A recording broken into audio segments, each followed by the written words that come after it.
কলেজে প্রথম দিন আজকে বাদলের। সে রেডি হয়ে কলেজের জন্য বের হলো। নতুন শহর, তাই কাউকে চেনেও না। কলেজের গেটের কাছে আসতেই একটু দূরে একটা মেয়েকে দেখতে পেল। মেয়েটার বর্ণনা কিছুটা এরকম: দেখতে সুন্দর, কিন্তু বাইকে গন্ডা স্টাইলে বসে আছে আর সিগারেট খাচ্ছে। বাদল সেদিকে না তাকিয়ে সরাসরি কলেজে যেতে শুরু করলো। এদিকে গন্ডি দেখতে মেয়েটার নাম হলো ইরা।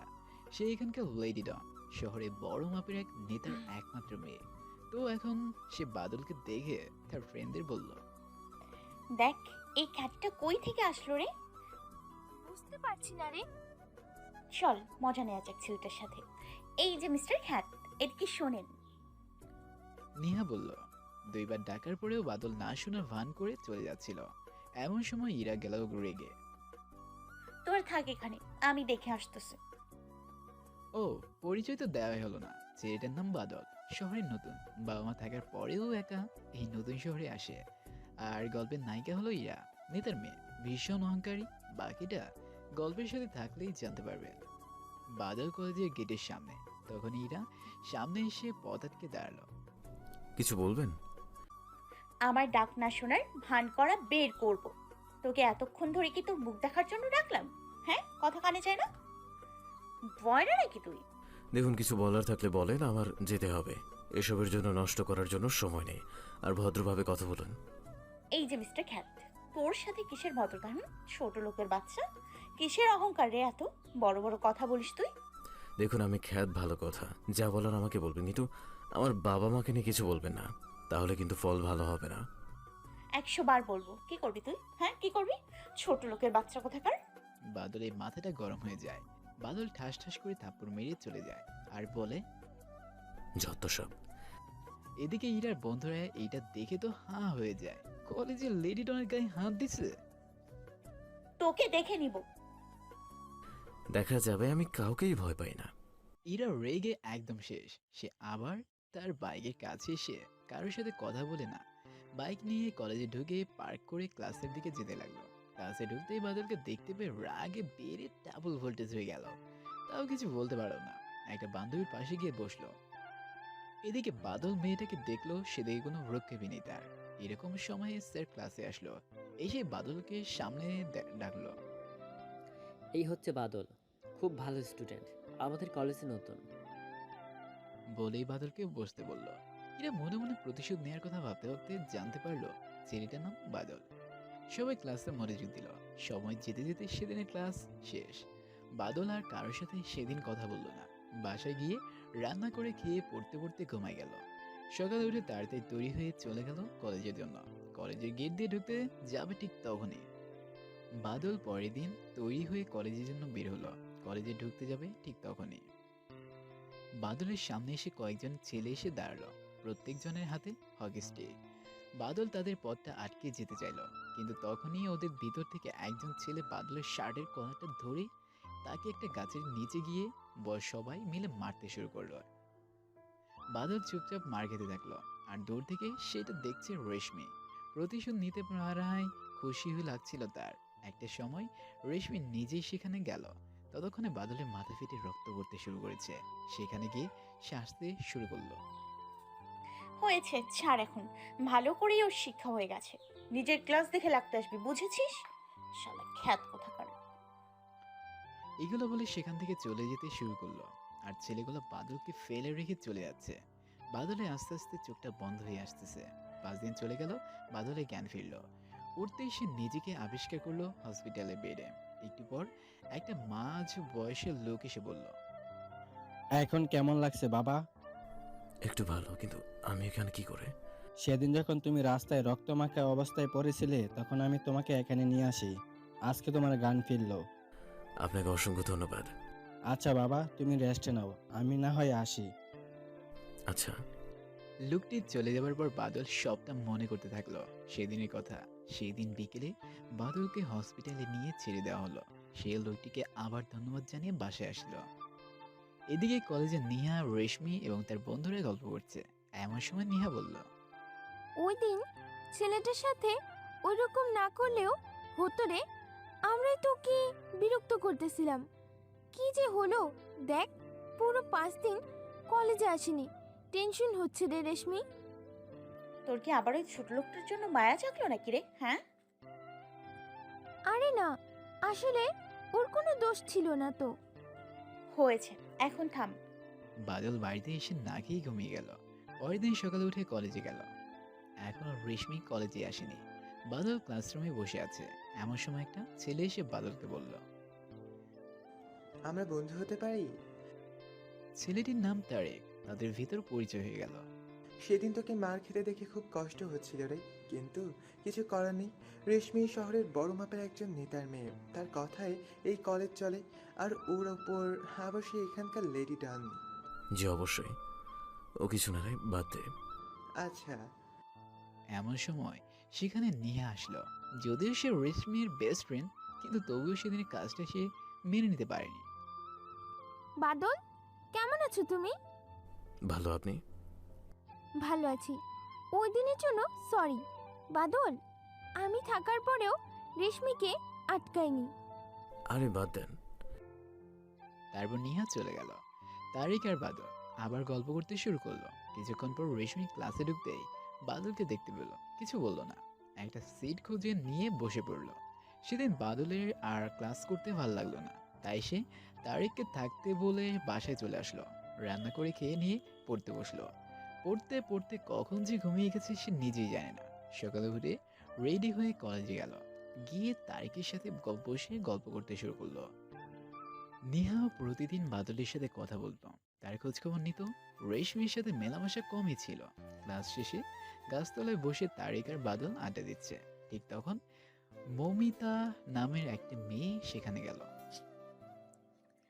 বাদল, কেমন আছো? এই তো ভালো, আপনি? ভালো। আমরা বন্ধু হতে পারি?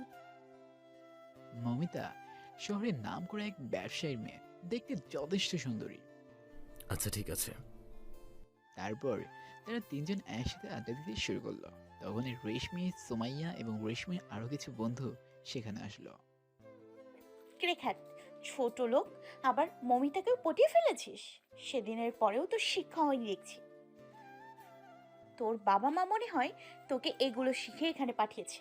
বড়লোকের মেয়ে দেখে ভালোই ফাঁদে ফেলেছিস। কোনো কথা না বলে সোজা উঠে গিয়ে রেশমিকে থাপ্পড় মারলো। তুই আবার আমার গায়ে হাত দিলি?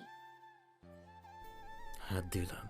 আমার মা বাবাকে নিয়ে কিছু বললে আবার মারবো। বলেই সেখান থেকে চলে যেতে থাকলো। আমি নিজেই বাদলের সাথে বন্ধুত্ব করেছি, অসভ্য মেয়ে কোথাকার। বলেই চলে গেল। তারিকও তাদের পিছনে সেখান থেকে চলে গেল। আর পুরো কলেজ রেশমিকে এইভাবে মার খেতে দেখে তাকে নিয়ে হাসাহাসি শুরু করলো।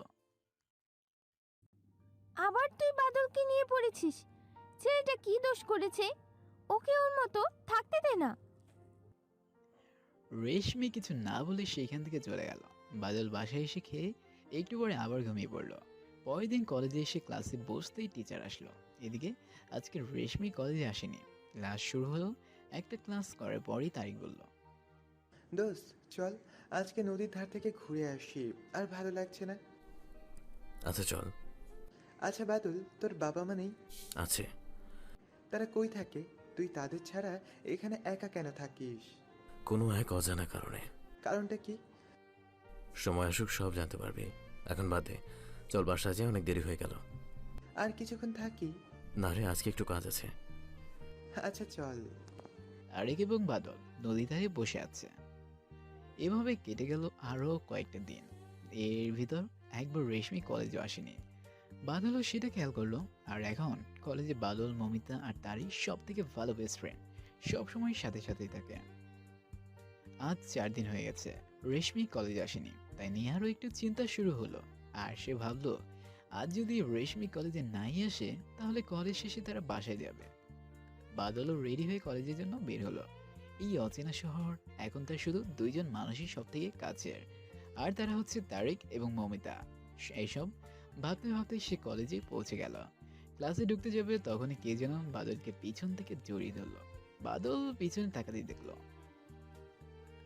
বাদল ক্লাসে ঢুকতে যাবে ঠিক তখনই কে যেন বাদলকে পিছনে জড়িয়ে ধরলো। বাদল পিছনে তাকাতেই দেখতে পেল রেশমি তাকে জড়িয়ে ধরেছে। বাদলের সাথে সাথে সেখান থেকে সরে আসলো। কি সমস্যা আপনার? এসব কি করছেন? আসলে তোমাকে আমার এতদিন এসব বলা ঠিক হয়নি। আমার ভেতরে কেন জানি খারাপ লাগা কাজ করতে থাকে। নিজের অজান্তেই অপরাধবোধ কাজ করতে থাকে। একটা সময় কেন জানি নিজের অজান্তেই তোমাকে ভালো লাগতে শুরু করে। আমি তোমাকে ভালোবাসি বাদল। কি? আপনার এসব ফালতু কথা বলার জায়গা পান না? আমার মতো খ্যাত ছেলেকে আপনি ভালোবাসেন? ফান ভালো করতে পারেন আপনি। বলেই সেখান থেকে চলে যেতে থাকলো। প্লিজ বাদল, যেও না, আমায় একটা সুযোগ দাও। বাদল চলে গেল সেখান থেকে। দুইজন ক্লাসে চলে আসলো। বাদলকে যেহেতু সবাই খ্যাত ভাবে, তাই তার সাথে শুধু তারেক ছাড়া কেউই বসে না। সেদিনও ক্লাসে ঢুকে দেখলো তারেক বসে আছে। তার পাশে গিয়ে বাদল বসলো। মিতু সেদিন কলেজে আসেনি। রেশমি ক্লাসরুমে ঢুকে দেখতে পেল যে বাদলের পাশে শুধু একটা সিট খালি। মনে মনে ভাবলো ভালোই হয়েছে। রেশমি একেবারে গিয়ে বাদলের পাশের সিটে বসে পড়লো। বাদল তারেকের সাথে কথা বলতে ব্যস্ত থাকার কারণে সেটা খেয়াল করেনি। কি রে বাদল, রেশমির সাথে কি কথা বলছিলি? ওকে দেখলাম তোকে জড়িয়ে ধরেছে। আর বাদ দে তো সবের কথা। এই কথা বলে পাশে তাকাতে রেশমিকে দেখে চমকে উঠল বাদল। নিজেকে সামনে নিয়ে তারেকের দিকে মুখ ফিরিয়ে কথা বলতে শুরু করলো আবার। তখন স্যার ক্লাসে আসলো। সবাই ক্লাসে মনোযোগী হয়েছিল। বাদল একবার পাশ ফিরিয়ে তাকাতেই দেখলো রেশমি তার দিকে তাকিয়ে আছে। অস্বস্তি ভরা মুখ নিয়ে আবার সামনের দিকে তাকালো। ক্লাস শেষ, সবাই বের হচ্ছে। বাদল, তুই 1 মিনিট দাঁড়া, আমি একটা কাজ করে আসছি। কই যাস? আমিও আসি। না, তুই একটু থাক এখানে। আসলে তারিক যাচ্ছিল নেহার কাছে, কারণ সে জানতো নেহা হলো রেশমির বেস্ট ফ্রেন্ড। রেশমির মতো জেদি আর অহংকারী মেয়ে মার খাবার পরেও এমন করে ক্ষমা চাওয়ার আসল উদ্দেশ্য জানার জন্য। তারিক চলে গেল। ঠিক তখনই রেশমি এসে বাদলকে হাত ধরে টানতে শুরু করলো। বাদলের মেজাজটা গেল বিগড়ে। এই মেয়ে, তোমার সমস্যাটা কি বলবো আমাকে? আজব, সেদিন মার খেয়ে কি শান্তি পাওনি? আবার কেন পিছে পড়ে আছো? তোমার অর্থ থাকলেও কোনো মানবিকতা নেই। তোমার মতো মেয়ের সাথে আমি কথা বলতে চাই না। এইসব বলে সেখান থেকে চলে যাচ্ছিল। রেশমি এত চরম পর্যায়ে রেগে গেল যে তার মুখটা লাল হয়ে গেছে। এমনিতে ফর্সা, তার উপর গালে বাদলের হাতে চাপ বসে গেছে। সে মনে মনে বলল, খুব অহংকার আর আত্মসম্মান না তোর? একদিন আমার টাকা দিয়ে সামান্য সময়ের জন্য হলেও আমি তোকে কিনবই। বাদল বাসায় চলে আসলো। এসে মৃদুকে কল দিল। কিরে, কলেজ আসিস না কেন? কিছু হয়েছে নাকি? আরে তেমন কিছু না রে। কিছু তো হয়েছেই, বলবি না ভাই? এই নতুন নতুনের শহরে বাদলের চেনার সব থেকে কাছের মানুষ তারিক ও মিতু, এই দুজনই। তাই সে টেনশনে পড়ে গেল মিতুর জন্য খুব। আরে তেমন কিছু না রে, জ্বর একটু। তোর বাসা ঠিকানা বল, আমি দেখবো তোর কেমন একটু জব। আচ্ছা নেই। মিতু বাদলকে ঠিকানাটা দিল। বাদল সেই অবস্থাতেই বাসা থেকে বের হলো। একটা দোকানে গিয়ে কিছু ফল কিনলো। যদিও পকেটে নিজের খাবার মতোই যথেষ্ট টাকা নেই, তাও যা ছিল সব দিয়ে ফল কিনে মিতুর বাসার দিকে যেতে থাকলো। তারেকের রাস্তার ভিতর যেতে একবার কল করলো। তারেক বলল সে একটু বাইরে গেছে শহরের, তাই আসতে পারবে না। বাদল ফোনটা কেটে দিয়ে একটু দূরে যাবার পরেই দেখলো যে সামনে মিতুর বাসা। সে ঠিকানায় পৌঁছে গেছে। বাসায় কলিং বেল চাপতেই মিতুর মা দরজাটা খুলে দিল। বাবা, তুমি কি বাদল? জি আন্টি, কিন্তু আপনি কিভাবে জানলেন? আসলে মিতুর মুখে তোমার নাম শুনেছি, আর ও একটু আগেই বলল যে তুমি নাকি আসবে, তাই আর কি। ও, মিতু কই আন্টি? ওপরের রুমে আছে, যাও দেখা করো বাবা। বাদল ফলের ব্যাগটা মিতুর মায়ের হাতে দিয়ে উপরে চলে গেল। গিয়ে দেখলো মিতু শুয়ে আছে, হাতে স্যালাইন দেওয়া। এই তোর কম জ্বর না? মিতু বাদলকে দেখতে পেয়ে উঠে বসলো। আরে তেমন কিছু না রে, তোর কি খবর? এই তো আছি। এরা দুইজন অনেকক্ষণ কথা বলতে বলতে মিতুর মা খাবার নিয়ে আসলো। বাদল প্রথমে খেতে না চাইলেও পরে মিতু আর তার মায়ের জোড়াজুড়িতে খেয়ে বের হয়ে আসলো। বাদল হুট করে রেশমির কথা ভাবতে লাগলো। আজকে তাকে এইভাবে না মারলেও হতো। হয়তো মেয়েটা তার কাছ থেকে সত্যি ক্ষমা চেয়েছিল। বাদলের যে রেশমিকে ভালো লাগে না তা নয়, কলেজে ঢোকার সময় প্রথমবার দেখা সেই গন্ডি মেয়েটা তার বুকে দাগ কেটেছিল, যা অন্য কারোর জন্য কখনো হয়নি। কিন্তু রেশমি তার সাথে করা এইসব আচরণ সে বলতে পারছিল না। না, কালকে গিয়ে মেয়েটার সাথে সব রাগ মিটিয়ে নিব। ক্ষমা যখন চাচ্ছে একটা সুযোগ তো দেয়াই উচিত। এইসব ভাবতে ভাবতে বাদল তার বাসার সামনে চলে আসলো। তখন পকেটে থাকা ফোনটা বেজে উঠল। ফোন হাতে নিয়ে দেখতে পেল তারেকের নাম্বার। ফোন ধরতেই বাদল যা শুনতে পেল তাতে তার কলিজাটা যেন মোচড় দিয়ে উঠল।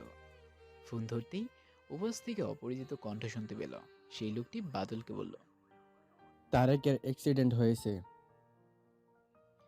কথাটা শুনে বাদল সেখানে বসে পড়ল।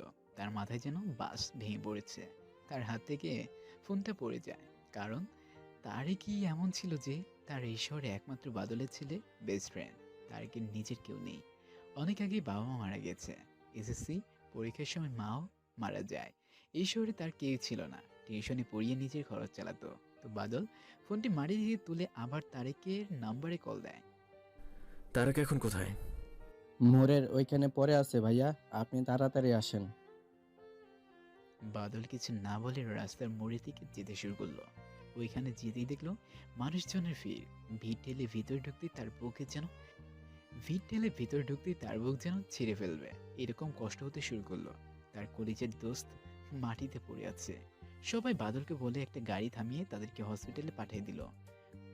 বাদল কোনো কথা বলতে পারলো না, শুধু যে লোকটা তাকে খবর দিয়েছিল তাকে ধন্যবাদ জানালো। হসপিটালের কেবিনে বসে আছে বাদল, মনের ভিতর হাজারো ভয় এবং শঙ্কা নিয়ে। হঠাৎ নার্স কেবিন থেকে বের হলো। বাদল নার্সকে অনেক প্রশ্ন করতে শুরু করলো। নার্স কোনো উত্তর না দিয়ে চলে গেল। একটু পর ডাক্তার বের হলো। এখন কেমন আছে তারেক, ডক্টর? দেখুন, ওর অবস্থা বেশি ভালো না। মাথায় অনেক ইনজুর হয়েছে, প্রচুর রক্ত বের হয়ে গেছে।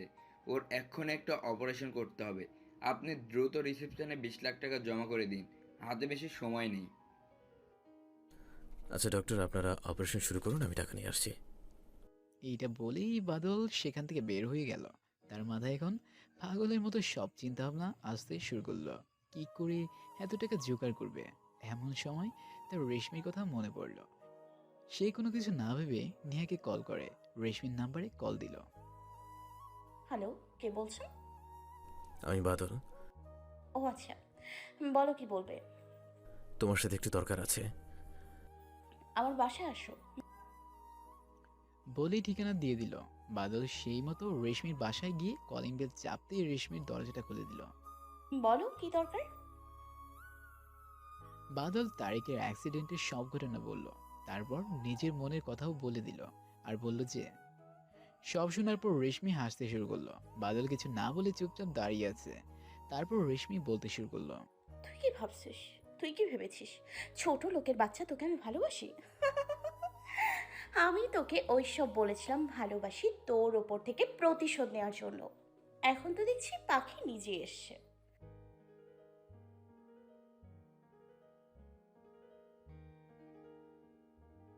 তোর মতো ছোট লোকের বাচ্চাকে আমি ভালোবাসবো এটা ভাবলি কি করে তুই? ভালোবাসি বলতে না বলতেই টাকা চাইতে চলে এসছিস। বাদলের এইসব কথা শুনে বাদলের পায়ের নিচ থেকে মাটি সরে যেতে শুরু করলো। কার কাছে যাবে, কার থেকে চাইবে এত টাকা? যাকে ভালোবেসে ফেলেছে, এত কিছু সহ্য করার পরেও যাকে বিশ্বাস করতে শুরু করলো, সে এইভাবে তার সাথে খেলতে শুরু করেছে।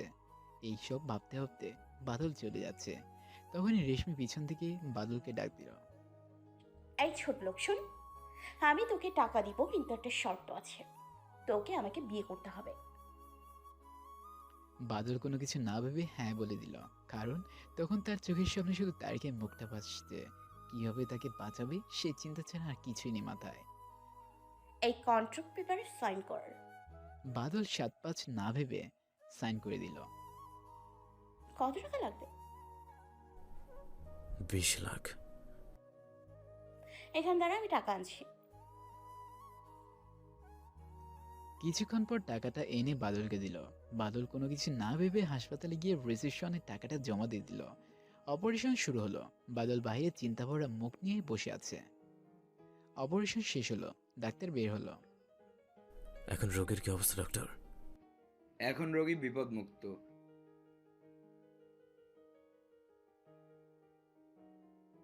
ধন্যবাদ। বাদল কেবিনের ভিতর চলে গেল। তারিক শুয়ে আছে। বাদল ওর পাশে বসলো। বসে বসে রেশমির বলা কথাগুলো ভাবতে শুরু করলো। ভাবতে ভাবতে কখন যে ঘুমিয়ে পড়েছে তার খেয়ালই নেই। পরের দিন রেশমি বাদলকে তার বাসায় ডাকলো। বাসায় ঢুকে তো বাদল অবাক। রেশমির বাবা মা এবং আরো কয়েকজন বসে আছে। বাদলকে রেশমির মা বাদলের নিজের সম্পর্কে বলতে বলল। ঠিক তখনই রেশমির বাবা বললেন। তাই রেশমির মাও আর কিছু জানতে চাইলো না। আমার মেয়ের পছন্দ নিয়ে আমার কোনো প্রশ্ন নেই। বাবা, তোমার যদি মত থাকে তাহলে আগামী শুক্রবারই বিয়ের দিন ঠিক করা হোক। বাদল শুধু মাথা নাড়িয়ে হ্যাঁ সূচক সম্মতি দিল। তারপর বাসা থেকে বের হয়ে আসলো। 3 দিন পর বিয়ে। মনও ভালো নেই আর তারেক অসুস্থ। তাই তার 2 দিন আহার কলেজেই গেল না। তারেকের কাছে থেকে তার সেবা করেই 2 দিন চলে গেল। তারেক জানেও না যে তাকে বাঁচানোর জন্য বাদল নিজেকে বলি দিয়েছে, নিজের আত্মসম্মানকে বলি দিয়েছে। অসুস্থ হবার কারণে বাদলও কিছু বলেনি। 2 দিন দেখতে দেখতে চলে গেল। বাদল শুধু রেশমি সেদিনের কথাগুলো ভাবছে। একটা সময় ঘুমিয়ে পড়লো। এদিকে রেশমিও ভাবছে একবার বিয়ে হোক, আমাকে পুরা কলেজের সামনে অপমান করার মজাটা বুঝিয়ে দিব বাদল। ভাবতেই খুশি লাগছে রেশমির। রেশমি আসলে বাদলকে কাজের লোকেই বানাতো, কিন্তু কেন বিয়ে করেছে তা চাইলে সেটা গল্পের সাথে থাকলেই জানতে পারবেন। আজ বাদল এবং রেশমির বিয়ে। সবকিছু ঠিকঠাক মতো হয়ে গেল। বাদল বাসর ঘরের সামনে দাঁড়িয়ে আছে। এমন সময় রেশমির মা আসলো। বাবা, আমার মেয়েটাকে একটু দেখে রেখো, ও কিন্তু ভীষণ জেদি একটা মেয়ে। আমার কাছে এক রকমের হাত জোর করার ভঙ্গিতে বলল, আচ্ছা আমি আমার সব কিছু দিয়ে ওকে দেখে রাখবো। যাও বাবা, ভেতরে যাও, মেয়েটা একা বসে আছে। রেশমির মা চলে গেল। বাদল ভিতরে ঢুকলো। একটু সামনে যেতে রেশমি, আচ্ছা আমি আমার সব কিছু দিয়ে ওকে দেখে রাখবো। যাও বাবা, ভেতরে যাও, মেয়েটা একা বসে আছে। রেশমি মা চলে গেল। বাদল ভিতরে ঢুকলো। একটু সামনে যেতেই রেশমি পেছন থেকে উঠে এসে বাদলের সামনে দাঁড়ালো। ভাবছি মেয়েটা মনে হয় সালাম করতে এসেছে। মেয়েটা তো ভালো হলো কি করে? এই জানোয়ার, ছোট লোকের বাচ্চা, কি ভেবেছিস আমি তোকে স্বামী হিসেবে মেনে নিয়েছি? মানে আমি কিছু বুঝতেছি না। রেশমি, এসব কি বলছো তুমি? তুমি তো আমার বিয়ে করা বউ। আমি তো দেখছি তুই শুধু খ্যাতি না, সাথে সাথে একটা গাধাও। তোর মতো ছোট লোক হবে এই রেশমির স্বামী? এই দেখ। হাসতে হাসতে বাদলকে সেই দিনের সাইন করে পেপারটা দিল। পেপারটা পড়তে শুরু করলাম। পরে বুঝলাম আমাদের বিয়েটা শুধুমাত্র 1 বছর কন্ট্রাক্ট। 1 বছর পর আমার রেশমিকে ডিভোর্স দিতে হবে। খুব কষ্ট হচ্ছিল। মনে হচ্ছে এক্ষুনি মরে যাব আমি। কারণ হাজার রাগ করে থাকলেও মনে মনে রেশমিকে ভালোবেসে ফেলেছিলাম। আর সে রেশমি আমার সাথে বিয়ে নিয়ে খেলল। বড়ই আজব দুনিয়া। এসব ভাবতে ভাবতে কখন চোখের কোণে বিন্দু বিন্দু জল এসে গেছে বুঝতেই পারলাম না। তুই শুধু আমার একটা চাকর। আজ থেকে আমার সব কাজ তোকে করতে হবে। আমি তোকে 1 বছরের জন্য টাকা দিয়ে কিনে নিয়েছি। চাকরি যখন বানাবে তাহলে বিয়ে কেন করলে? বিয়ের মতো একটা পবিত্র সম্পর্ক নিয়ে না খেললেও তো পারতে। ওরে ছোট লোক, তোর দেখছি এখনো বড় বড় কথা বলার স্বভাব যায়নি। আচ্ছা ব্যাপার না, সোজা হয়ে যাবি খুব তাড়াতাড়ি। আর তুই যখন জানতেই চাইলি যে তোকে কেন বিয়ে করেছি, তবে শোন, বাবা আমায় 1 মাস সময় দিয়েছিল নিজের পছন্দ মতো ছেলের সাথে বিয়ে করার জন্য। কিন্তু আমি এখনই বিয়ে করতে চাইনি। আর আমাকে কেউ এত কম সময়ের জন্য বিয়ে করবে না। আর তখনই আমি তোকে পেলাম। তুই এখন আমার চাকর হয়েও থাকতে পারবি এবং 1 বছর পর আমি তোকে ডিভোর্স দিয়ে নিজের ইচ্ছে মতো যে কোনো কাউকে বিয়ে করতে পারবো। রেশমি আবার হাসতে হাসতে বলতে শুরু করলো। এইসব বলেই রেশমি বিজয় হাসি হাসতে শুরু করলো। এতক্ষণে আরেকজন নিশ্চয়ই বুঝে গেছেন রেশমি কেন বাদলকে শুধু চাকর না বানিয়ে বিয়ে করার জন্য কারণ। আমিও কিন্তু সত্যি তোমায় ভালোবেসেছি। চুপ, ছোট লোক। আমার মাসের খরচ জানিস তুই? আসছে আমায় ভালোবাসতে। তোর তো দেখছি বিয়ে করে ভালোই সাহস বেড়ে গেছে। বলে ঠাস ঠাস বাদলকে আবার থাপ্পড় মারলো রেশমি।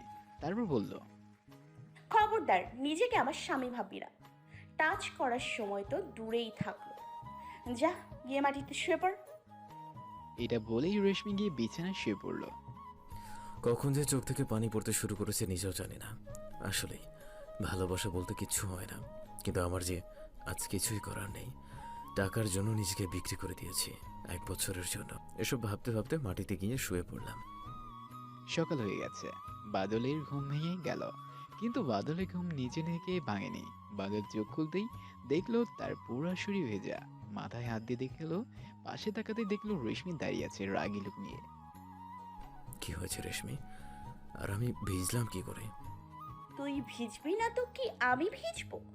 বাবু সোনা বলে তোর ঘুম ভাঙাতে হবে? না না, তা না, ডাকলেও তো পারতে। চুপ কর। আজকে কলেজ করে ছুটি নিয়ে আসবি। কেন? আমরা কি কোথাও ঘুরতে যাচ্ছি নাকি? ছোট লোকের শখ কত, তুই আবার কাজের লোক। তোর সাথে ঘুরতে কেন যাব? তুই নতুন বাসাতে যাব, সেই সব কাজ তোকে করতে হবে, তাই ছুটি নিতে বলেছি। সেটা ভালো করে বললেও তো হতো রেশমি। এই ছোট লোক, তুই আমার নাম ধরে কেন ডাকছিস? তুই আমার কাজের লোক ভুলে গেছিস? আজ থেকে শুধু আমার মা বাবার সামনে বাদ দিয়ে সব জায়গায় আমার ম্যাডাম বলে ডাকবি। জ্বর খেয়ে চুপ করে রইলাম, শুধু মাথা নাড়িয়ে হ্যাঁ সূচক জবাব দিলাম। এখন যা, রেডি হয়ে নে, কলেজে যেতে হবে। আপনি যাবেন তো আমি কি করব? এই, তোকে এত প্রশ্ন করার অধিকার কে দিয়েছে? আমি গাড়ি করে কলেজে যাব, তুই গাড়ি ড্রাইভ করবি। আচ্ছা, এটা বলে সেখান থেকে চলে আসলাম। এদিকে তারেক এখন সম্পূর্ণ সুস্থ। আমিও কিছু বুঝতে পারছি না রে। বাদলের থেকে সব শুনতে হবে, কিন্তু তার আগে বাদলকে একটা ধন্যবাদ জানাতেই হবে। রেডি হয়ে এসে দেখলাম রেশমি বসে আছে। ম্যাডাম চলুন। চল। তারেক এখনো জানি না এসব বিয়ের ব্যাপার। বাদল গাড়ি ড্রাইভ করতে শুরু করলো। দুইজনের ভিতর কোনো কথা হলো না। কলেজে পৌঁছে গেল দুজন। এই যে ম্যাডাম, নামুন, আমরা পৌঁছে গেছি। গাড়ি থেকে নামলাম, যা গাড়ি পার্ক করে আয়। আচ্ছা। তারেক আজকে অনেক আগেই কলেজে এসেছে। বাদলকে রেশমির গাড়িতে দেখে বেশ অবাকই হলো সে। আজ মিতও কলেজে এসেছে। বাদলের রেশমি গাড়িতে টাকাটা তার চোখেও এড়ালো না। জানিসই তো আমার অ্যাক্সিডেন্ট হয়েছিল। আমি এখন একমাত্র বেঁচে আছি ওই ছেলেটার জন্য। সেই দিন যদি সে আমাকে হসপিটালে নিয়ে যাওয়া থেকে শুরু করে সেবা না করতো, তবে আমি আর আজ এখানে থাকতে পারতাম না, এইভাবে কথা বলতে পারতাম না রে। আমার কলেজের বেস্ট ফ্রেন্ড। এদিকে রেশমি চলে গেল তার বান্ধবী আর ছোট ছেলে বন্ধুদের কাছে গল্প করতে। গাড়ি পার করে গাছতলার দিকে যেতে লাগলাম। তারেক ছেলে দেখে এগিয়ে আসলো। কিরে বাদল, কেমন আছিস? সেদিনের জন্য অনেক অনেক ধন্যবাদ। তুই না থাকলে আমার কি যে হতো। আরে বাদে তো, বন্ধু হয়ে যদি অন্য বন্ধুর কাজে না আসে তাহলে কিসের বন্ধু? চলে আসছে সেখান থেকে। ভাবছি আজ আর ক্লাস করবো না। ক্লাস থেকে বের হতেই তারেক সামনে এসে দাঁড়ালো। চোখের জল মুছে ওকে কিছু বলতে যাব, তখনই আমি না হয় সেদিন মরে যেতাম, তাই বলে তোকে এইসব করতে হবে? বাদলকে মেরে কান্না করে ওকে বুকে জড়িয়ে নিলাম। এই সবের কি দরকার ছিল বাদল? আমার জন্য নিজের জীবন কেন বলি দিলি? আমার কাছে তোর প্রাণ বাঁচানোটা তখন বেশি জরুরি ছিল। তারকের দিকে তাকাতে দেখলাম ও কাছে। তার কাঁদছিস কেন? তুই আমাকে এত ভালোবাসিস। এখন বাদ এসব। তোর খুব কষ্ট হচ্ছে তাই না রে? আমার জন্য আজকে তোর আত্মসম্মান বিক্রি হয়ে গেল। আরে বাদ দে না। তুইও তো কাঁদছিস। মাহিরের কথায় বাদলের চোখে হাত দিয়ে দেখলো তার চোখে পানি, কিন্তু আর বলতে পারল না। স্যারের কাছ থেকে ছুটি নিয়ে বাসায় চলে আসলো। এদিকে রেশমি সব ক্লাসই করলো। ক্লাস শেষে নিহাকে দেখতে পেল। কিরে নিহা, তখন তুই ওইভাবে চলে গেলি কেন? কিছু না বলেই চলে আসলাম। বাসায় আসার পর কেন জানি বাদলের কথা মনে পড়ছে না, একটু খোঁজ নেই। বাদলের নঙে ফোন দিলাম। হ্যালো। বাদল, আমি নিহা। জি, চিনতে পারছি। ফোন দিলেন যে, কোনো দরকার আছে কি? এমনি। কি ফোন দিতে পারি না নাকি? তোমার খোঁজ নেওয়ার জন্য ফোন দিলাম। কি করো? জি পারেন, আপনার যখন ইচ্ছা ফোন দিন, আমি বসে আছি। আপনি কি করেন? আমিও। এমন সময় রেশমিও বাড়িতে আসলো। আজ রেশমির মা বাসায় নেই। রেশমি রুমে ঢুকতেই দেখতে পেল বাদল কার সাথে যেন কথা বলছে। দেখে তো রেশমির মাথা গেল বিগড়ে। এই জানোয়ারের এক জানোয়ারের বাচ্চা, তোকে না আমি কলেজ থেকে আসার পর রেডি হয়ে থাকতে বলেছিলাম? কোনো কাজ তো করিসই নি, উল্টো আবার ফোনে কথা বলতে শুরু করেছিস। রেশমি সরি, খেয়াল ছিল না। এই ছোট লোকের বাচ্চা, তুই আমার চাকর, সেটা কি ভুলে গেছিস? আমার নাম ধরে ডাকছিস কোন সাহসে? বলেছি না ম্যাডাম বলে ডাকবি। Sorry madam. এতক্ষণ ফোন কাটেনি নিহা। রেশমি এসব কথা সেও শুনছিল। রেশমি নিহার বেস্ট ফ্রেন্ড হওয়া সত্ত্বেও কেন যেন ঘৃণা জন্মাচ্ছিল নিহার রেশমির উপর। সে এইসব কথা সহ্য করতে না পেরে ফোনটা কেটে দিল। কথাটা যেন মনে থাকে। এখন রেডি হয়ে নে, আজই আমরা নতুন বাসায় চলে যাব। আচ্ছা। খাওয়া শেষ করে দুইজন রেডি হয়ে নতুন বাসায় গেল। গাড়ির ভিতর কেউ কারোর সাথে কথা বলল না। বাড়িতে পৌঁছে গেল দুইজন। বাদলকে গাড়ি পার্ক করতে বলে রেশমি সেখানে দাঁড়িয়ে রইল। বাদল আসতেই চল এখন। চলুন। গাড়িতে গিয়ে পুরো বাসা গোছানো থেকে সব কাজ বাদল করলো। রাত হয়ে গেল কাজ শেষ করতে করতে। আমার খাবার রেডি কর। আমি তো রান্না করতে পারি না। এইসব আমি জানি না। 15 মিনিটের ভেতর ডিনার রেডি করবি তুই। বাদল কিছু না বলে রান্নাঘরে চলে গেল। রান্না করলো পরোটা, ডিম ভাজি আর তার সাথে টমেটো চাটনি। প্লেটে পরিবেশন করে রেশমিকে ডাকলো। রেশমি এতে খেতে বসলো। খাবার মুখে দিতেই এসব মানুষ খায়? এত লবণ? বলে প্লেটটা বাদলের দিকে ছুঁড়ে মারলো। বাদল চুপচাপ এক মনে দাঁড়িয়ে আছে। যা এক্ষুনি বাইরে থেকে খাবার নিয়ে আয়। বাদল এত রাতে বাইরে চলে গেল খাবার কিনে। আবার বাসায় এসে রেশমিকে সেগুলো পরিবেশন করে দিল। রেশমি খেয়ে ঘরে চলে গেল। বাদল সেদিনও না খেয়েই অন্য ঘরে গিয়ে ঘুমিয়ে পড়লো। পরের দিন কলেজে গেল দুজন একই সাথে। রেশমি চলে গেল ওর বন্ধুদের কাছে। বাদল, মাহি আর ঈশা। ঈশা নাম দিলা গাছতলায় বসে কথা বলছিল। এমন সময় নিয়ে আসলো সেখানে। বাদল সরি, কালকে আমার জন্য তোমাকে এত কথা শুনতে হলো। আরে তেমন কিছু না। না আসলে দোষটা আমারই, তোমাকে তখন ফোন দেওয়াটা ঠিক হয়নি। আরে ওসব কিছুই না। নিহা, ঈশা আর মাহিরকে সব কথা বলল। কাল যা যা ফোনে শুনেছে সব বলল। মাহিরের খুব কষ্ট হতে শুরু করলো। ঈশার তো মাথায় আগুন। তোরা থামতো। এমন সময় বাদলের চোখ গেল সামনে। দেখলো সেখানে রেশমি এবং তার বন্ধুরা দাঁড়িয়ে আছে। রনি বারবার রেশমির গায়ে হাত দিচ্ছে। রনি রেশমির বন্ধু। বাদলের এটা দেখে যেন মাথায় রক্ত উঠে গেল। যতই হোক না কেন সে রেশমিকে মন থেকে ভালোবাসে। আর এখন রেশমি তার স্ত্রী। বাদল, তোমার সাথে আলাদা করে আমার কিছু কথা ছিল। একটু পরে কথা হবে। বলেই উঠে সেখানে গিয়ে ঠাস ঠাস করে থাপ্পড় মারল। তুই আমার স্ত্রীর গায়ে হাত কেন দিবি? আবার মারলাম রনিকে। রেশমি পায়ের জুতা খুলে সেইটা নিয়ে সবার সামনে বাদলকে মারতে শুরু করলো। আমার বন্ধু আমার সাথে কি করবে সেটা ওর আর আমার বিষয়। মারতে মারতে এই কথা বলছি। নিশ্চুপভাবে মার খাচ্ছি, সবাই আমাকে দেখে হাসছে। দূর থেকে ঈশা, নিহা এসব দেখে সেখানে গিয়ে দুইজন মিলে রেশমিকে থামালো। মাহি শুধু দূর থেকে এসব দেখছে আর তার মনের ভিতর খুব জন্ম নিচ্ছে। সেখান থেকে ক্লাসে চলে আসলাম। নড়াচড়া করবার শক্তিও নেই। কোনো মতো একটা ক্লাস করে ছুটি নিয়ে চলে আসলাম। এদিকে রেশমির রাগ যেন আরো বেড়ে গেছে। রেশমি এসব ভাবতে ভাবতে ক্লাস শেষ করে দোকানে গেল। একটা বেল্ট কিনলো। তারপর বাসে গিয়ে একটা কলিং বেল চাপলো। বাদল দরজা খুলে দিতেই রেশমি এসব ভাবতে ভাবতে ক্লাস শেষ করে দোকানে গেল।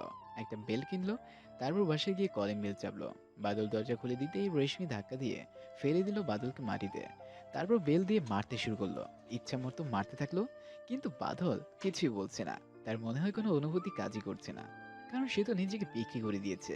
একটা সময় রেশমি মারতে মারতে ক্লান্ত হয়ে থেমে গেল। বাদল চুপচাপ মাটিতে বসে আছে। বেল্টের মারের কারণে কোনো কোনো জায়গা কেটে গিয়ে রক্ত বের হচ্ছে। বাদলের সেদিকে কোনো খেয়ালই নেই।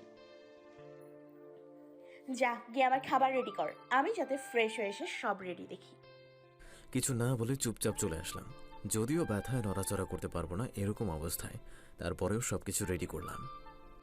এই তো সবে শুরু। বাদল, তুই আমাকে পুরা কলেজ ক্যাম্পাসের সামনে অপমান করেছিস, আমার গায়ে হাত তোলার সাহস দেখিয়েছিস, আমাকে রিজেক্ট করেছিস, আবার এখন আমার বেস্ট ফ্রেন্ড নেহাকে আমার কাছ থেকে কেড়ে নিয়েছিস। বলেই রুম থেকে বেরিয়ে আসলাম। রেশমি খেয়ে উপরে চলে গেল। আমি না খেয়ে রুমে গিয়ে শুয়ে আছি। এমন সময় ফোন বেজে উঠল। দেখি মিতুর কল। রিসিভ করলাম। বাদল, এখন কই তুই? বাসায় কেন? নদীর ধারে চলে আয় এক্ষুনি। এখন বিকেল হয়ে গেছে। আরে হয়েছেটা কি সেটা বল। তোকে আসতে বলছি, আয় তুই।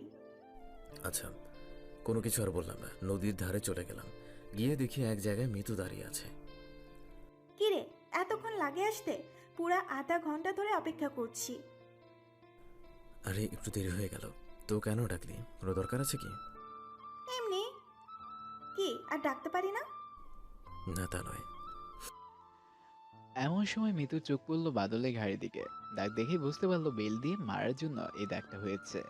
কারো ঘাড়ে যদি এমন দাগ হয় তাহলে সারা শরীরে কেমন অবস্থা হবে ভাবতে নিজের ভিতর আটকে উঠল। তাও নিজেকে সামলে নিল। তোর ঘাড়ে কি হয়েছে দেখি? বুঝতে পারলাম মিতুর চোখে কিছু পড়েছে। লুকানোর চেষ্টা করলাম কিন্তু পারলাম না।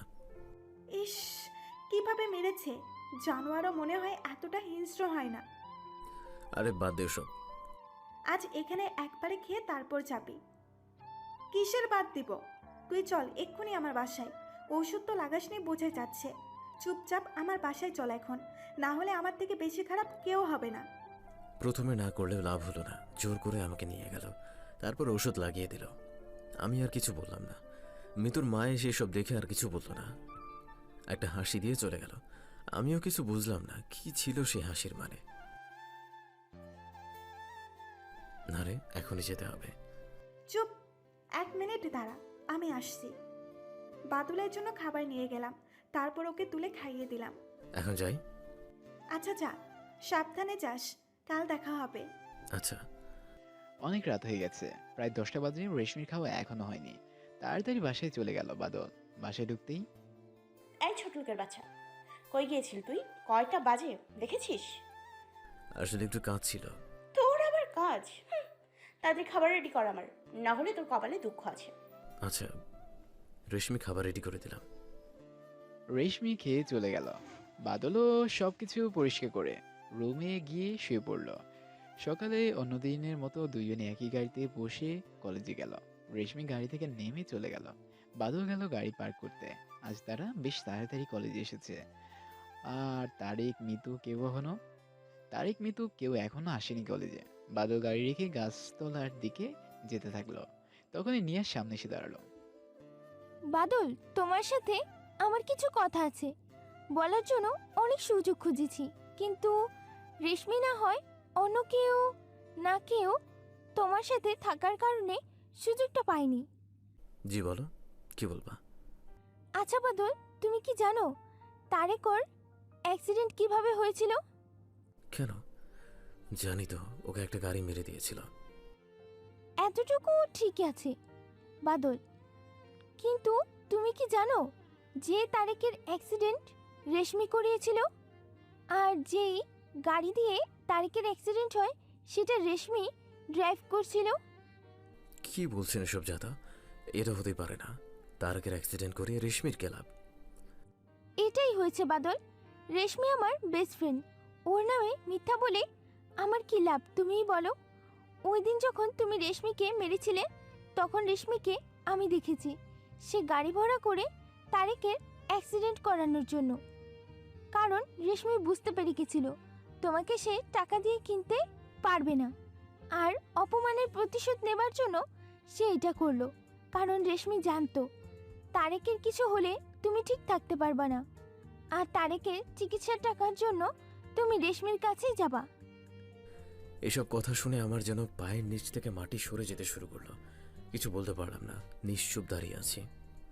এটাই সত্যি বাদল, আমি এখন গেলাম, তোমাকে জানানোর দরকার ছিল তাই জানালাম। সারাদিন এসব ভাবতে ভাবতে কেটে গেল বাদলের। ক্লাসে মন দিতে পারলো না। তারিক বাদলের পাশে বসেছিল। কিরে বাদল, ক্লাস বাদ দিয়ে কি এত ভাবছিস? ও কিছু না রে। ক্লাস শেষ হলো। রেশমিকে বাদল গাড়িতে করে বাড়ি নিয়ে আসলো। বাড়ি আসার পর রেশমি উপরে চলে গেল। বাদলকে নিচে দাঁড়াতে বলে বাদল দাঁড়িয়ে আছে। রেশমি উপর থেকে বেল্ট টেনে বাদলকে মারতে শুরু করলো।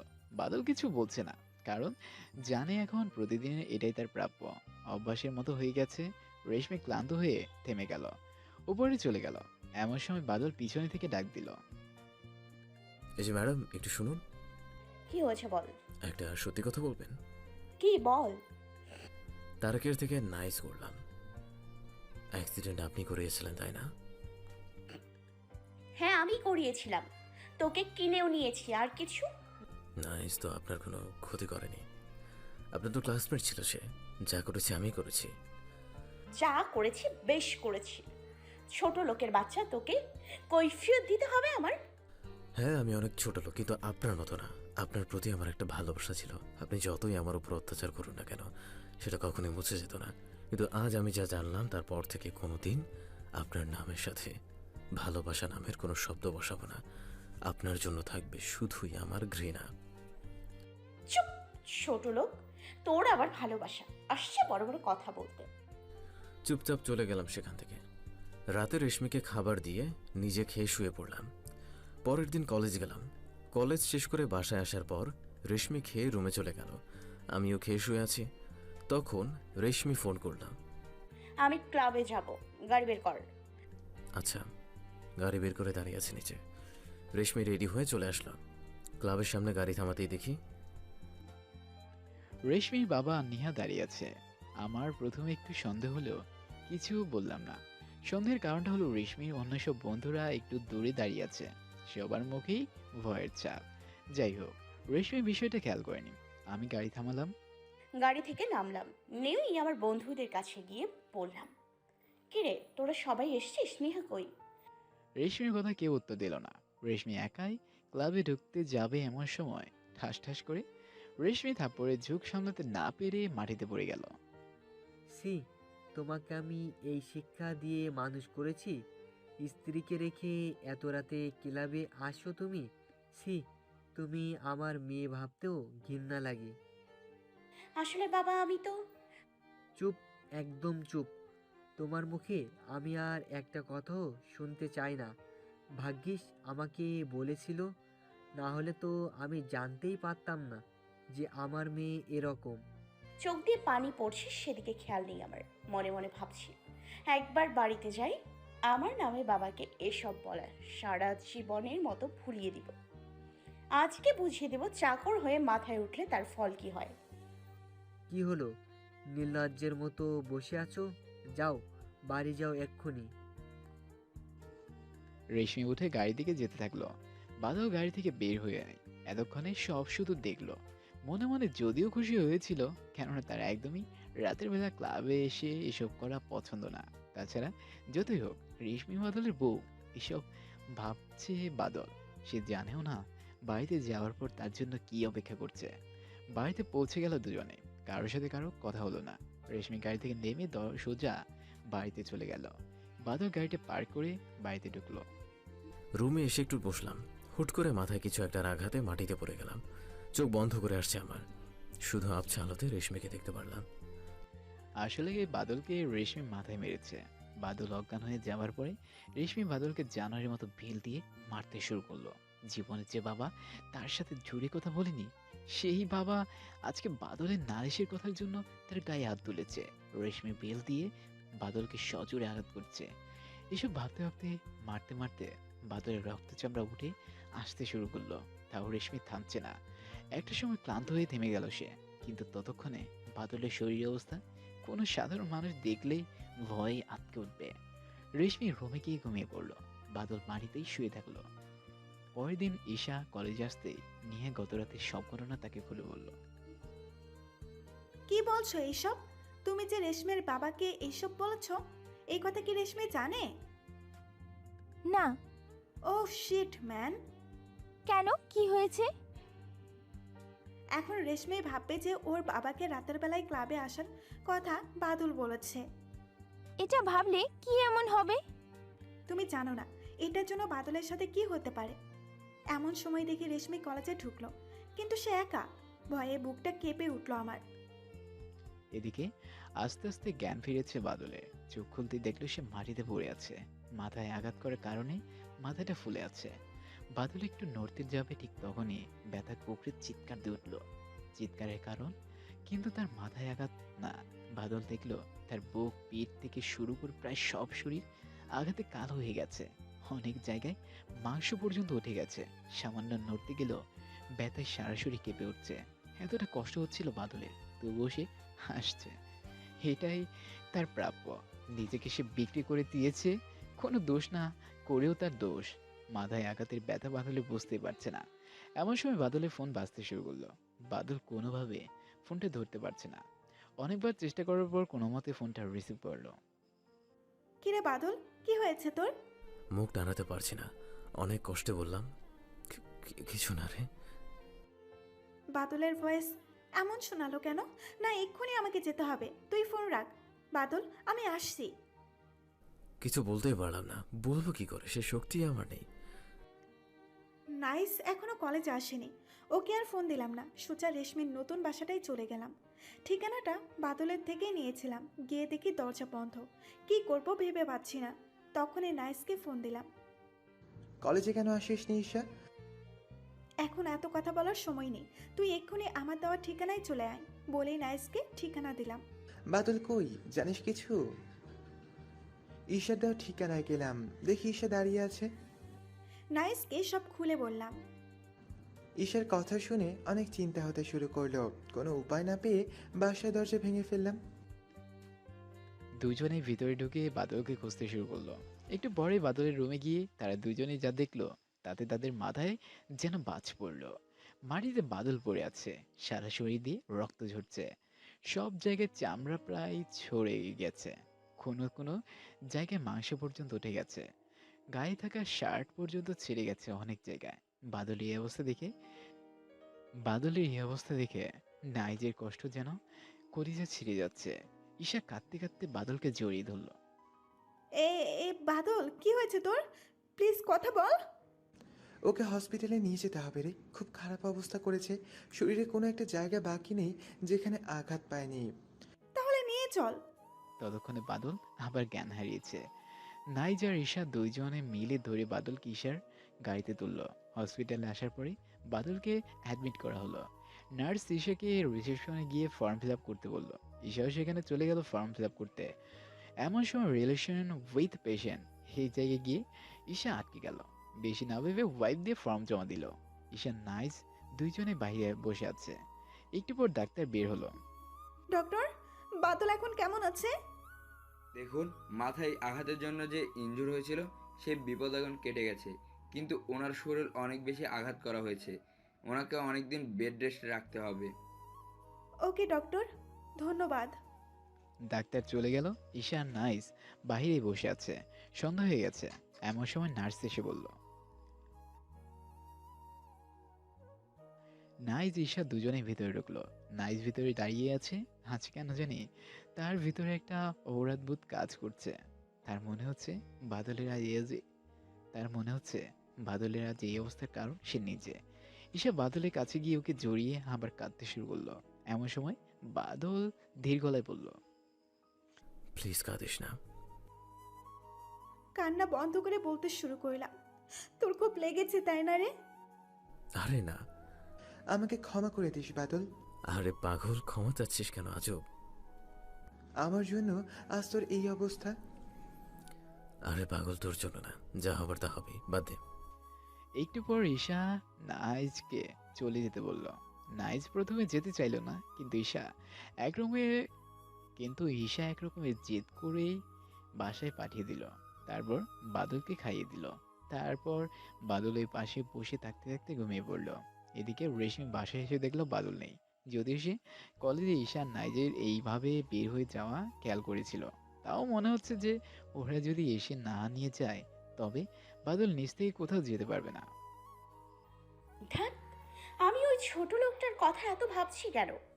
যেখানে খুশি যাক, ওর জন্য বাবা আমার গায়ে হাত দিয়েছে, তার শাস্তি দিয়েছি। যা করেছি বেশ করেছি। রেশমি এসব ভাবতে ভাবতে খেয়ে নিল, তারপর ঘুমিয়ে পড়ল। পরের দিন কলেজে গিয়ে দেখলো আজ ঈশা আর নাইজও আসেনি, নেহাও আসেনি, কিন্তু সেটা রেশমি খেয়ালও করেনি। সকালে উঠে ঈশা বাদলকে খাইয়ে দিল। এখন বাদল কথা বলতে পারছে একটু। তারপর ঈশা নিয়াকে ফোন করে সবকিছু বলল। নেহা আর নাইস একটু পর আসলো। তিনজনেই বাদলের কাছে বসে আছে। আমাকে মাফ করে দাও বাদল। আমি রেশমির বাবাকে না ডাকলে এমন কিছুই হতো না। আরে বাদ দাও, ওসব কিছুই না। কিন্তু একটা কথা শোন, তোমরা তিনজন কেউ রেশমিকে কথাটা বলবা না যে রেশমির বাবাকে নিয়ে ওই দিন ডেকেছিল। কিন্তু কেন? আমি চাই না, প্লিজ, আমার রিকোয়েস্ট। আচ্ছা, বলবো না। একটু পর নেহা চলে গেল, নাইজও একটা কাজে বাইরে গেল। ঈশা একা বসে আছে। একটু পর ডাক্তার আসলো। আজ রোগীকে বাসায় নিয়ে যেতে পারেন, শুধু বেড রেস্টে রাখলেই হবে, আর একটু দেখাশোনা করতে হবে। ওকে ডক্টর। ডাক্তার চলে গেল। আজকে তাহলে বাসায় চলে যাব। রেশমিকে ফোন করে বলে দে তো একটু আমার ফোন দিয়ে। চুপ থাক তুই। তোকে এখন ফুল বেড রেস্ট থাকতে হবে। আমাকে বাসায় যেতে হবে রে। তুই এখন চুপচাপ আমার বাসায় যাবি, আর একটা কথাও শুনবো না তোর আমি। ঈশা বাদলকে নিজের গাড়িতে তুলল, সাথে হসপিটাল আর দুইজন ছেলে স্টাফকে সাথে নিল, কারণ বাদল হাঁটতে পারবে না আর ঈশা একা একা ওকে রুমেও নিয়ে যেতে পারবে না। তারপর বাসায় এসে কলিং বেল চাপলো। ঈশার মা দরজা খুলতেই ঈশা বাদলকে নিজের গাড়িতে তুলল, সাথে হসপিটালে আর দুইজন ছেলে স্টাফকেও সাথে নিল, কারণ বাদল হাঁটতে পারবে না আর ঈশা একা একা ওকে রুমেও নিয়ে যেতে পারবে না। তারপর বাসায় এসে কলিং বেল চাপলো। ঈশার মা দরজা খুলতেই কিরে, কই ছিলি কালকে? তুই বাসা আসিসনি কেন? জানিস আমাদের কত টেনশন হচ্ছিল। মা, বাদলকে নিয়ে হসপিটালে ছিলাম, আর ফোনে চার্জ ছিল না। কেন, বাদলের কি হয়েছে? সব বলবো মা, কিন্তু এখন আগে বাদলকে ঘরে নিয়ে যাই। এরপর ঈশার মা আর আটকালো না। ঈশা বাদলকে রুমে শুয়ে দিল, খাবার এনে বাদলকে খাইয়ে দিল, ওষুধ খাইয়ে বাদলকে ঘুম পাড়ালো। তারপর নিচে আসতেই কি হয়েছে রে বাদলের? আমাকে সব খুলে বলতো।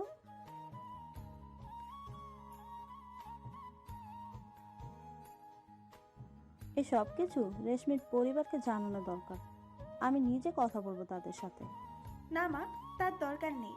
এই কথা তুমি আর কাউকে বলবে না, কথা দাও আমাকে। আচ্ছা ঠিক আছে।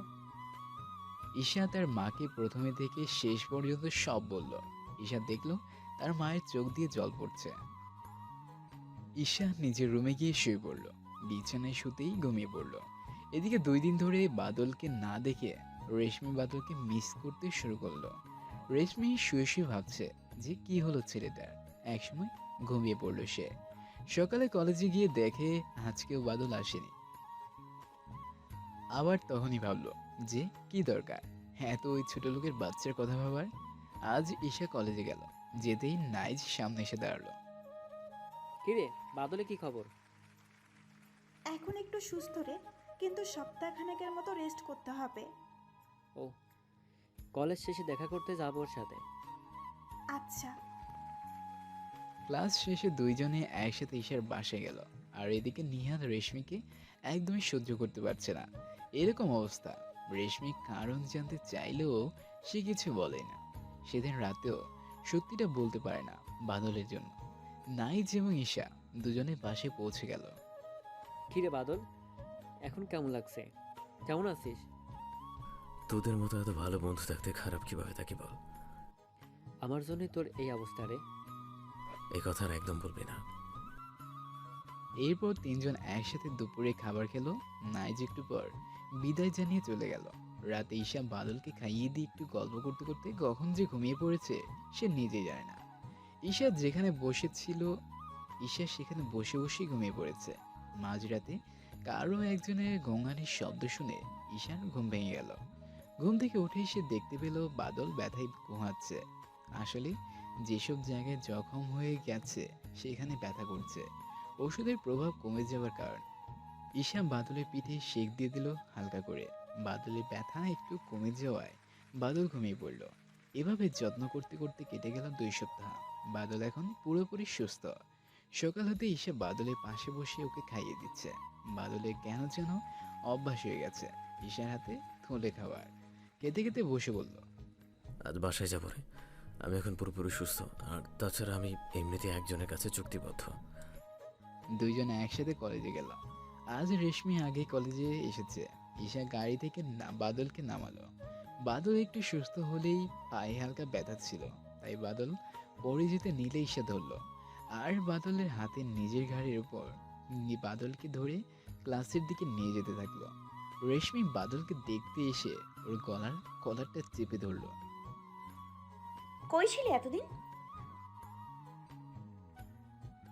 আসলে রেশমিরও কষ্ট হচ্ছিল, কিন্তু বসে সেটা বুঝতে পারেনি। এতদিন পর বাদলকে দেখে আর নিজেকে সামলাতে পারেনি।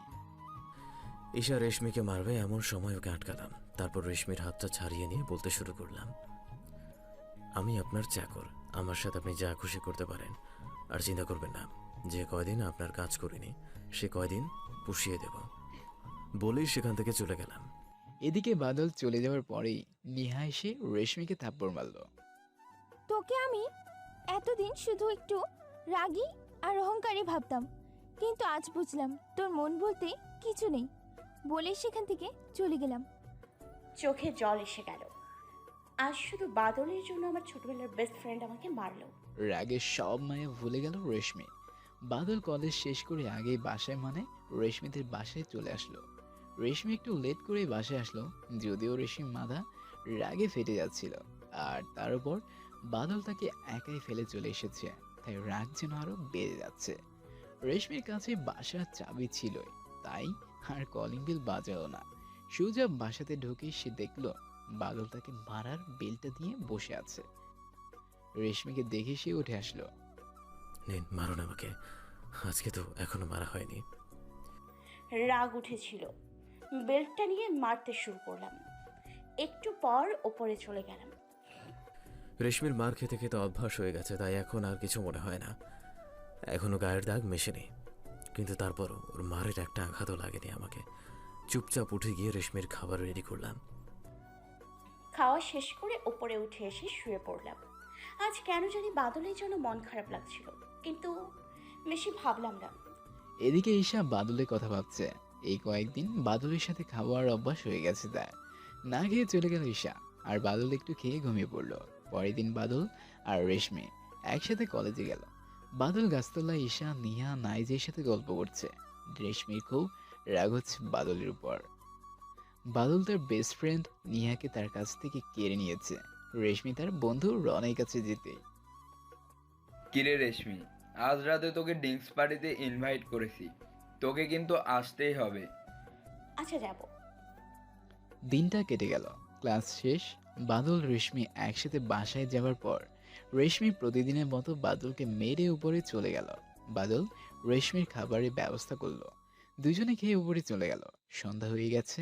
রেশমি বাদলকে গাড়ি বের করতে বলল। বাদল আর কিছু বলল না, কারণ বাদলের রেশমির সাথে কথা বলার ইচ্ছেটাই আর নেই। সে শুধুমাত্র এখন একটা মেশিন, যে 1 বছরের একটা কন্ট্রাক্টে আবদ্ধ। বাদল গাড়ি বের করে অপেক্ষা করতে শুরু করলো। একটু পরেই রেশমি বাইরে এসে গাড়িতে উঠল। রেশমির ড্রেস দেখে বাদলের মাথা বিগড়ে যাচ্ছিল, কিন্তু তবুও বাদল কিচ্ছু বলল না, কারণ তার সেই অধিকার নেই। কিছুক্ষণের ভিতরেই তারা তাদের গন্তব্যে পৌঁছে গেল। বাদলও ভিতরে গেল। যতই হোক ড্রিঙ্কস পার্টি, রেশমিকে একা ছাড়তে পারল না। বাদল একপাশে গিয়ে চুপচাপ বসে আছে, আর এদিকে রেশমি মদ খাচ্ছে তার বন্ধুদের সাথে। 1 প্যাক 2 প্যাক করে পুরো 12 পেগ খাবার পর রেশমি এখন ছেলে না মেয়ে জ্ঞানটুকু নিজের ভিতরে নেই। আজকের পার্টিতে নেহা হচ্ছিল, সে কাউকে কিছু বলেনি, কারণ আগেরবার রেশমির বাবাকে এসব বলার কারণে ক্ষতি বাদলেরই হয়েছিল। এই ভয়ে আর কিছু বলেনি। রেশমির এমন নেশার ঘোর যখন লেগে গিয়েছিল, তখনই রনি তাকে ওপরে ঘরে নিয়ে যায়। বাদল চুপচাপ নিচে বসে আছে। হুট করে তার নজরে আসলো যে পার্টির ভিতরে রেশমি নেই। সে প্রথমে নজরে না নিলেও যখন খেয়াল করলো যে রনিও নেই, তখন তার সন্দেহ বেড়ে গেল। বাদল রেশমিকে খুঁজতে খুঁজতে উপরের ঘরে চলে গেল। আসতেই দেখলো রনি রেশমির ড্রেস খোলার ট্রাই করছে। আপনি সব কি করছেন? ছাড়ুন রেশমিকে। এই ছোট লোক, যা এখান থেকে। আপনি ম্যাডামকে ছাড়ুন, আমি চলে যাচ্ছি। দেখ বাদল, এ মেয়ে ভালো না, তোকে সবার সামনে কত অপমান করেছে, কত মেরেছে। চল দুজন মিলে আজ একে ভোগ করি, তুইও তোর সব প্রতিশোধ নিয়ে নে। উনি যাই করুন না কেন, ওনার যা ইচ্ছা আমার সাথে তা করছে, আপনি ওনাকে ছাড়ুন। যা তো এখান থেকে। রনিকে ভালো করে বলার পরেও যখন কথা শুনল না, আমার মাথা বিগড়ে গেল। রনির বুকে সজোরে একটা লাথি মারলাম। আমি রেশমিকে কোলে তুলে নিয়ে আসছি। এর ফল ভালো হবে না বাদল, তোকে আমি দেখে নিব বলেই নিচে আমার বন্ধুকে ফোন করে বলে দিলাম। নিচে আসলাম। নিহা আমার দিকে তাকিয়ে আছে। এমন সময় রনির বন্ধুরা পথ আটকে দাঁড়ালো। আমি কয়েকজনকে মারতেই বাকিরা সরে গেল। গেট দিয়ে বেরোচ্ছি, এমন সময় কেউ পেছন থেকে এসে ছুরি চালিয়ে দিল। আমি তাকে মেরে শুইয়ে দিয়ে বের হয়ে আসলাম। ভীষণ রক্ত পড়ছে। গাড়ি ড্রাইভ করতে করতে দেখলাম রক্তের সিট ভিজে গেছে। রেশমিকে বাসায় নিয়ে এসে রুমে গিয়ে শুইয়ে দিলাম। আবার বাইরে গিয়ে ডাক্তারের কাছে গেলাম। অনেক রক্ত বের হয়ে গেছে, কিন্তু ছুরিটা পেটের পাশ কাটিয়ে বের হয়ে গেছে। কিভাবে হলো এসব? ও কিছু না ডক্টর। বাদলকে ডক্টর কিছু ওষুধ লিখে দিল আর সাথে ড্রেসিং করে দিল। বাদল বাসায় চলে গেল, নিজের রুমে গিয়ে শুয়ে পড়ল, কিন্তু ঘুম ধরছে না। কাটা জায়গায় ব্যথা করতে শুরু করলো।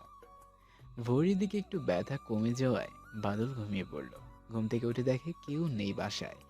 বাদল বুঝতে পারলো যে রেশমি একাই চলে গেছে। বাদলও রেডি হয়ে কলেজে গেল। রুমে ঢুকতেই বাদল দেখল রনি ও তার বন্ধুরা এমনভাবে ব্যান্ডেজ করে বসে আছে যেন কেউ মেরে হাত পা ভেঙে ফেলেছে। একটু পরে বাদলকে রেশমি ডাক দিল। এই জানোয়ারের বাচ্চা, তোকে শুধু ছোট লোক ভেবেছিলাম, কিন্তু তুই তো দেখছি চরিত্রহীন। ম্যাডাম, আমার কথাটা শুনুন। তোর কোনো কথা আমি শুনতে চাই না। দেখ রেশমি, তোকে বাঁচিয়েছি বলে তোর এই চাকর এইভাবে আমাদের মেরেছে। ওকে আজ আমি চরম শাস্তি দিব। আমার বন্ধুর গায়ে হাত দেওয়ার স্বাদ আমি মিটিয়ে দিব। এই কথা বলেই রেশমি নিজের পায়ের জুতা খুলল। রনিকে বললাম, এটা দিয়ে মার বাদলকে। তোর চাকরকে তুই শাস্তি দে। ঠিক বলেছিস, বাদলকে মারতে শুরু করলাম। নিহা ক্লাসে ঢুকতে দেখলো রেশমি বাদলকে মারছে। নিহা গিয়ে রেশমিকে থামালো। বাদলকে মারছিস কেন তুই? তুই কালকে পার্টিতে ছিলি না? ও আমার সাথে নষ্টামি করতে শুরু করে যখন আমি নেশার ঘরে যাই, সুযোগ নেবার চেষ্টা করে। রনি আর ওর বন্ধুরা আমাকে বাঁচাতে যায় বলে দেখ কি অবস্থা করেছে ওদের। তুই আদৌ আসল ঘটনা জানিস? এটাই তো আসল ঘটনা। কাকে? বাদলই তোকে বাঁচিয়েছে। রনি তোর নেশার ঘোরের সুযোগ নিতে চেয়েছিল, আর বাদল তোকে বাঁচানোর জন্য রনির বন্ধুরা বাদলকে ছুরি পর্যন্ত মেরেছে। বাদলের রক্ত পড়ছিল, তাও তোকে ফেলে রেখে যায়নি, আর তুই তাকে এইভাবে মারছিস? ছি রেশমি! কি সব যাতা বলছিস তুই? এটাই সত্যি। বিশ্বাস না করলে আদ্রিতার থেকে শোন। বল আদ্রিতা। আদ্রিতা আর রেশমির বান্ধবী ও পাশেই ছিল। গত রাতের পার্টিতে নিহার সাথেই ছিল। কি বলবো বুঝতে পারছি না। রনি, তুই কাজটা ঠিক করলি না। বলেই সেখান থেকে চলে গেল। বাদল আর কিছু বলল না, আর এসব শুয়ে গেছে। রেশমি সারাদিন বাদলের কথা ভাবতে ভাবতে কাটিয়ে দিল। কলেজ শেষে বাদল আর রেশমি একসাথে বাসায় আসলো। রাস্তায় তাদের দুইজনে কোনো কথাই হলো না। বাড়িতে ঢুকে গেল রেশমি। বাদল গাড়ি রেখে বাসে ঢুকতেই কলেজ শেষে বাদল আর রেশমি একসাথে বাসায় আসলো। রাস্তায় তাদের দুইজনে কোনো কথা হলো না। বাড়িতে ঢুকে গেল রেশমি। বাদল গাড়ি রেখে বাসায় ঢুকতে রেশমি বাদলের সামনে এসে দাঁড়ালো। আই এম সরি বাদল, আমি আসলে রনির আসল চেহারাটা বুঝতে পারিনি। আরে ব্যাপার না, আমি তো কাজের লোক, সবই সহ্য করতে পারি। এই নিন বেল্ট। আজকের মারটা তো এখন মারা হয়নি। কিছু না বলে সেখান থেকে চলে আসলাম। বাদল খাবার রেডি করলো। রেশমি খেয়ে উপরে চলে যাওয়ার পর বাদলও খেয়ে নিল। রেশমি রুমে শুয়ে শুয়ে বাদলের কথা ভাবতে শুরু করলো। হুট করে তার মনে হলো যে কি দরকার এত ভাবার, ছোট লোকটাকে নিয়ে যা হওয়ার হয়েছে। দুইজনেই ঘুমিয়ে পড়লো। পরের দিন সকালে রেশমি ঠিক করলো আজ শাড়ি পরে কলেজে যাবে। রেশমি শাড়ি পরে নিহাকে ফোন দিল। নিহা রেশমির সাথে ভালো করে কথা না বললেও রেশমিকে শাড়ি পরা শিখিয়ে দিচ্ছিল। এমন সময় বাদল ঘরে ঢুকে পড়লো ভুল করে। বাদল কিছু না বলে বেরিয়ে আসবে তখনই। একা একটা মেয়েকে শাড়ি পরতে দেখেই ঘরে ঢুকে পড়েছিস, চরিত্রহীন কোথাকার। কথাগুলো শুনে খারাপ লাগলো। গালে হাত দিয়ে বেরিয়ে আসলাম ঘর থেকে। দুইজনই রেডি হয়ে কলেজে চলে আসলো। বাদল গাড়ি রেখে আসতেই ঈশাকে চোখে পড়লো বাদলে। সত্যি অনেক সুন্দর লাগছিল আজ মেয়েটাকে নীল শাড়িতে। যে কেউ দেখে ক্রাশ খাবে। কেমন আছিস বাদল? ভালোই। তুই? এই তো। আমায় আজ কেমন লাগছে বাদল, বল তো? হুট করে পিঠে হাত দিয়ে ঈশা এই কথা বলায় চমকে উঠলাম। সামলে নিয়ে ওর দিকে তাকিয়ে বললাম, পরের মতো লাগছে। কথাটা শুনে ঈশা একটু হেসে অন্যদিকে তাকালো। আমাকে তো সবাই ভুলেই গেছিস, টাইম দিচ্ছিস না বাবা। আরে না। ধ্যাত, ভুলবো কেন? তাই তো। আচ্ছা বাদল, আজ কলেজ ছুটি হলে একটু থাকিস তো? আচ্ছা, কিন্তু কেন? থাকতে বলেছে থাকবি, তোরা থাক। আমি আমার অন্য বান্ধবীদেরকেও বলে আসছি। আচ্ছা, যা। ব্যাপারটা কি বলতো, ছুটির সময় কি হবে? তখনই দেখা যাবে ভাই, তার আগে কিছু বলতে পারছি না। ক্লাস শুরু হয়ে গেল। স্যার ক্লাস করাচ্ছে, রেশমি সেদিকে মন নেই। সে ভাবতে শুরু করলো। তখন বাদলকে ওইভাবে না মারলেও হতো। দেখতে দেখতে ক্লাস শেষ হয়ে গেল। ক্লাস শেষ হতেই ঈশা বাদলের কাছে এসে বলল, নিচে আয়। তারপর পুরো কলেজ ক্যাম্পাসের মাঝে বাদলকে নিয়ে গেল। পুরা কলেজ ক্যাম্পাসের মাঝে দাঁড়িয়ে আছি। প্রথমে একটু কেমন জানি লাগছিল, কিন্তু নিজেকে সামলে নিয়ে বাদলের সামনে হাঁটু গেড়ে বসলাম। তারপর বাদলের সামনে গোলাপ ফুল ধরে বলতে শুরু করলাম, আমি তোকে ভীষণ ভালোবাসি বাদল, সব সময় শুধু তোরই কথাই ভাবি। প্রথমে বুঝতাম না, কিন্তু আস্তে আস্তে এমন হলো, তোকে ছাড়া এক মুহূর্ত থাকবো কি করে সেই প্রশ্নের কোনো উত্তর খুঁজে পাচ্ছিলাম না। সারা জীবন তোর হাতটা ধরে থাকার খুব ইচ্ছে করে। আমি কি সেই সুযোগটা পাবো? প্লিজ না করিস না বাদল, তোকে ছাড়া আমি থাকতে পারবো না। পুরো কলেজের সবাই তাকিয়ে আছে আমার দিকে। কি বলবো বুঝতে পারছি না। আমার ঈশাকে ভালো লাগে না সেটা নয়, কিন্তু তারপরেও কি করব সেটাই ভাবছি। আমার মনে হতে শুরু করলো যে যদিও আমার দ্বারা এই ভালোবাসা নামের জিনিসটা আর হবে না, কিন্তু তখনই মনে পড়লো যে একটা মেয়ে ভালোবাসে, আমার এত খেয়াল রাখে, তাকে কষ্ট দেওয়ার কোনো মানেই হয় না। তখনই বলতে শুরু করলাম, ঈশা, আমি তোর সাথে রিলেশনে যেতে রাজি আছি। তুই সারা জীবন আমার হাত ধরে থাকবি, কিন্তু কিন্তু কি? আমি রেশমির সাথে যে এই কন্টাক্টে আছি সেটাতে তোর সমস্যা হবে মনে হয়। কোনো সমস্যা নেই, আমি সব কিছুতেই রাজি, শুধু তুই থাকলেই হবে। আচ্ছা। একটু পর ঈশা উঠে বাদলকে জড়িয়ে ধরলো। বাদলও কিছু বলল না। বাদলের হাত ধরে কলেজের ক্যাম্পাসের বাইরে নিয়ে চলে গেল। পিছে পিছে নাইজও চলে গেল।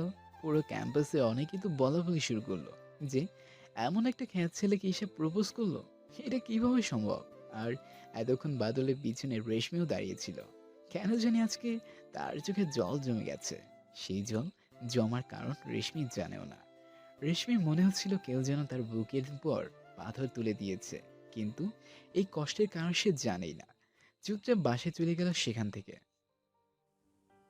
কিরে মামা, ভালোই, আমাকে ভুলে গেলে তুমি? আরে না ভাই। ওই তোকে ভুলবে কেন? ওই তোকে ভুলবে কেন? তুই ওর সব থেকে কাছের মানুষ না? তোকে আর কি বলবো ঈশা, তুই বাদলকে ভালোবাসিস, আমাকে অন্তত একবার বলতে পারতিস, কিছু না করি একটু হেল্প করতাম। না মানে, থাক বাদ দে, চল নদীর ধারে যাই। চল। তিনজন নদীর ধারে বসে গল্প করতে শুরু করলো। ঈশা বাদলের হাত ধরে বসে আছে। আজ তার সব থেকে ভালো লাগছে, কেননা বাদলকে সে তার মনের কথা জানাতে পেরেছে। বাদলের ও রেশমির জন্য তেমন কিছু মনেই হচ্ছে না। সন্ধ্যা হয়ে গেল। আড্ডা দিতে দিতে নাইট চলে গেল। একটু পরে বাদল ঈশাকে বাসায় পৌঁছে দিয়ে রেশমি বাসায় যেতে শুরু করলো। বাসায় ঢুকতেই রেশমি বাদলের কলারটা ধরে ওকে উপরে নিয়ে গেল। কয়টা লাগে তোর? আমি জানতাম ঈশা তোর ভালো বন্ধু, তাই বলে তোরা তলে তলে এসব করিস? ছি, এই তোর আত্মসম্মান, এটা নিয়ে আবার তুই বড়াই করিস? ছি, তোর না বউ আছে ঘরে? বউ থাকতে আবার অন্য মেয়ের প্রপোজাল অ্যাকসেপ্ট করতে তোর লজ্জা করে না? লুইচ্ছা হয়েছিস খুব। ম্যাডাম, আপনি কিছু বললেন কি? শুনতে পারলাম না ভালো করে। আমি না আপনার চাকর, আপনি আমার মালিক। আমার ঘরে বউ আসলো কই থেকে? আর সে আমাকে ভালোবাসে, সারাদিন আমার কেয়ার করে। আমি এখন এই যে আপনার সামনে সুস্থ শরীরে দাঁড়িয়ে আছি না, সেটাও ওই মেয়েটার জন্যই। তাহলে তাকে কেন ফিরিয়ে দেব আমি? দেখুন, আমাদের কন্ট্রাক্টের আর 6 মাস বাকি আছে। এখন এইসব কথা বলার কোনো মানেই হয় না। কি বলবো বুঝতে পারলাম না। মাথা নিচু করে চলে আসলাম সেখান থেকে। রেশমি চলে গেল। আমি ভাবছি এখন আবার বউ বলতে আসছে, এখন প্রয়োজনে আমাকে প্রিয়জন বানাতে চায়। আমি তো কাজের লোক, কাজের লোকই থাকি। আচ্ছা, আমি বাদলকে এসব কেন বলতে গেলাম? সত্যিই তো ও আমার কাজের লোক। কি হচ্ছে এসব? ধুর, চাই ভালো লাগে না।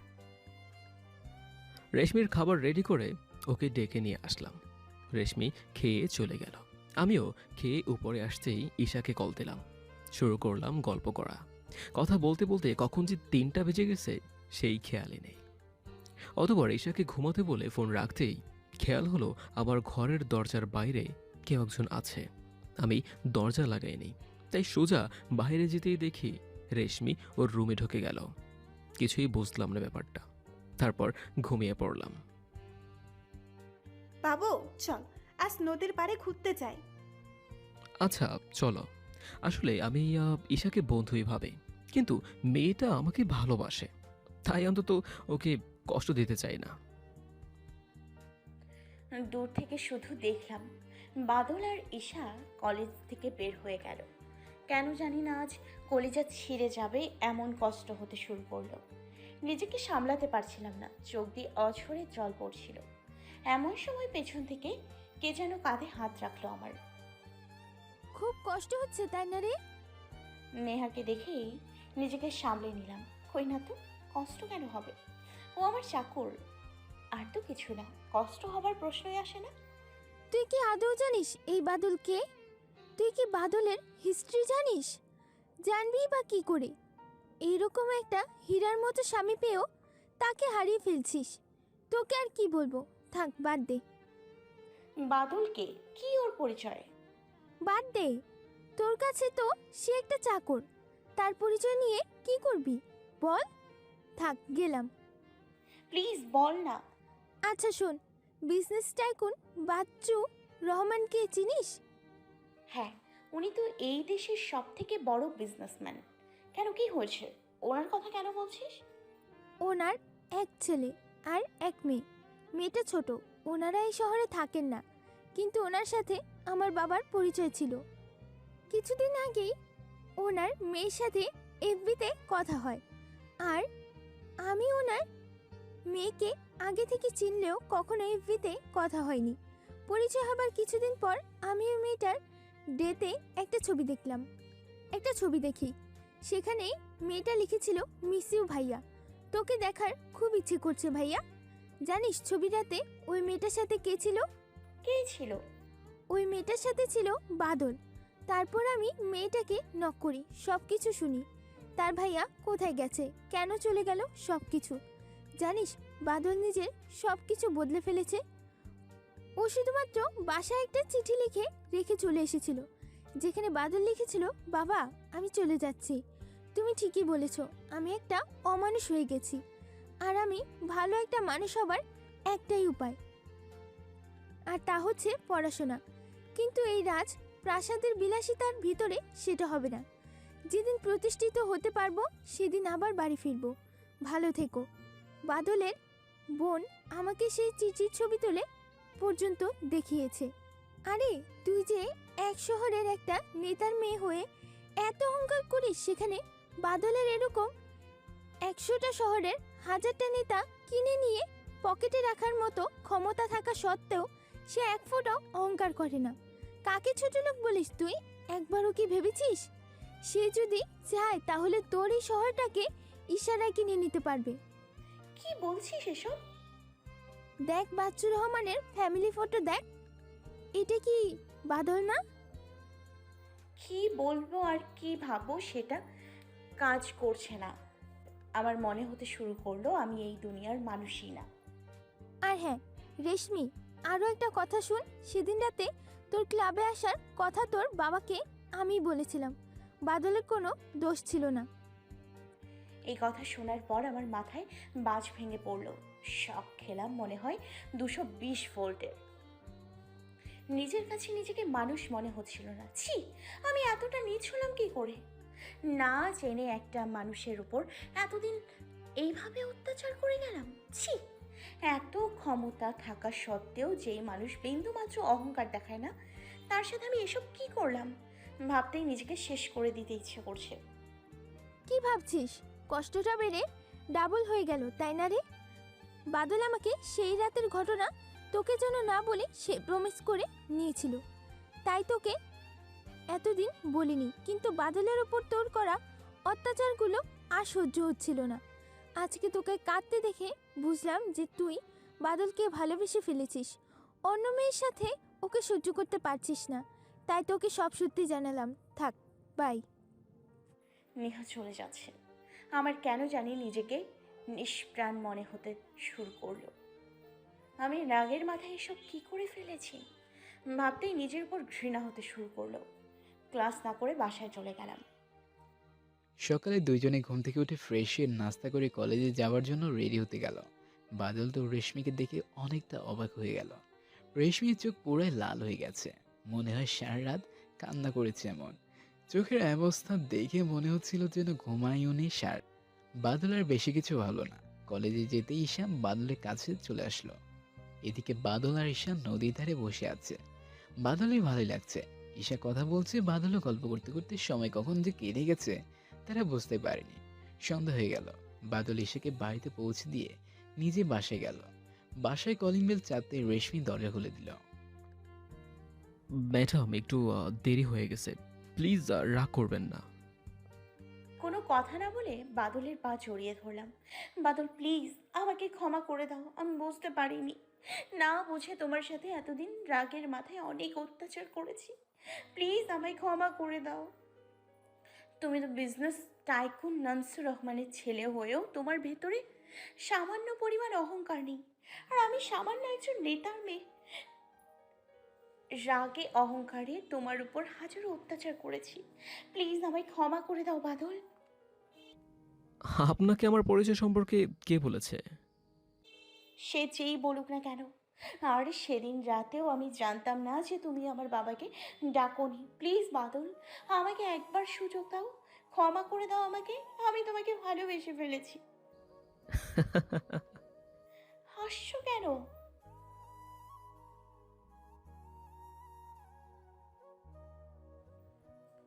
বলার মতো কোনো কথা খুঁজে পাচ্ছিলাম না, কারণ বাদল যা বলছিল সব অক্ষরে অক্ষরে সত্যি। তাও বললাম, আমি তোমার উপর রাগের মাথায় ওসব করে ফেলেছি বাদল, আমায় ক্ষমা করে দাও প্লিজ। আপনাকে কিন্তু আমিও ভালোবাসার কথা বলেছিলাম। আপনি কি বলেছিলেন মনে আছে কি? এখন আমার পরিচয় জানার পর স্বামী ভালোবাসেন আর কত কি বলেছেন, তাই না? আপনার মুখে ভালোবাসার কথা বলতে লজ্জা করছে না?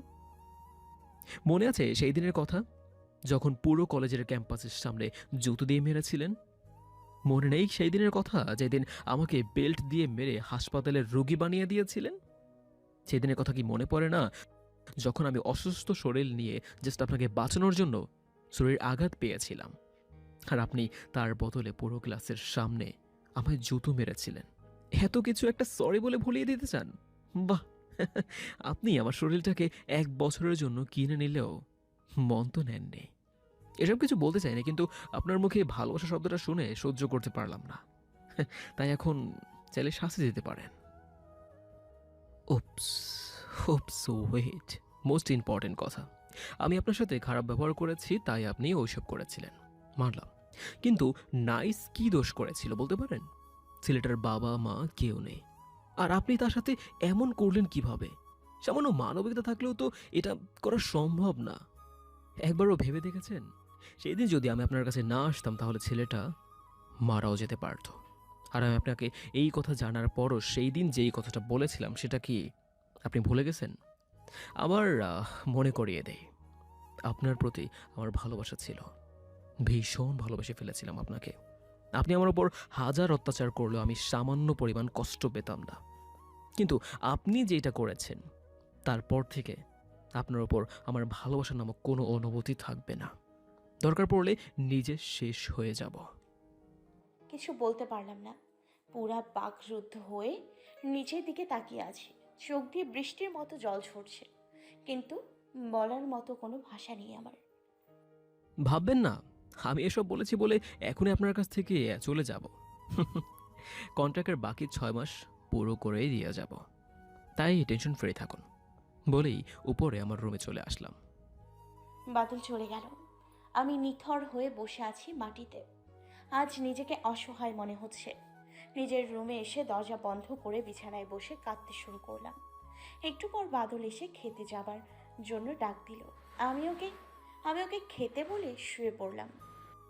রেশমি না খাওয়া একটু খারাপ লাগলো। মেয়েটা কখনোই না খেয়ে থাকে না। যতই হোক আমি ওকে ভালোবাসতাম, এখনও হয়তো বাসি, কিন্তু আমার তো কোনো অনুভূতি নেই, সবই মরে গেছে। না খেয়ে শুয়ে পড়তে ঈশা ফোন করলো। একটু কথা বলে ঈশাকে ঘুম পড়িয়ে আমিও ঘুমিয়ে পড়লাম। সকালে দুজনই ফ্রেশ হয়ে কলেজের জন্য বের হলো। কেউই খেলো না আজকে। কলেজে যেতেই ঈশা বাদলকে নিয়ে চলে গেল। কাল রাতে খাসনি তাই না বাদল? আরে না, খাবো না কেন? তোর মুখ দেখেই বুঝেছি আমি। থাক, আর বলতে হবে না, একটু থাক এখানে, আমি আসছি। আচ্ছা। ঈশা খাবার কিনে এনে বাদলকে তুলে খাইয়ে দিচ্ছে। বাদল কয়েকবার খাইয়ে দিল। সামনে তাকাতে দেখলো রেশমি কাঁদতে কাঁদতে চলে গেল, বলতো না কিছুই। চলো ক্লাসে যাই এখন। আচ্ছা বাবু, চল। একটু হেসে দুজন ক্লাসে চলে গেলাম। এদিকে রেশমি কান্না করতে করতে ক্লাসে আসলো। সবাই তার দিকে তাকিয়ে আছে, কিন্তু সেদিকে তার কোনো খেয়ালই নেই। আদ্রি তার পাশে গিয়ে বসলো। কিছু না রে, বাদ দে।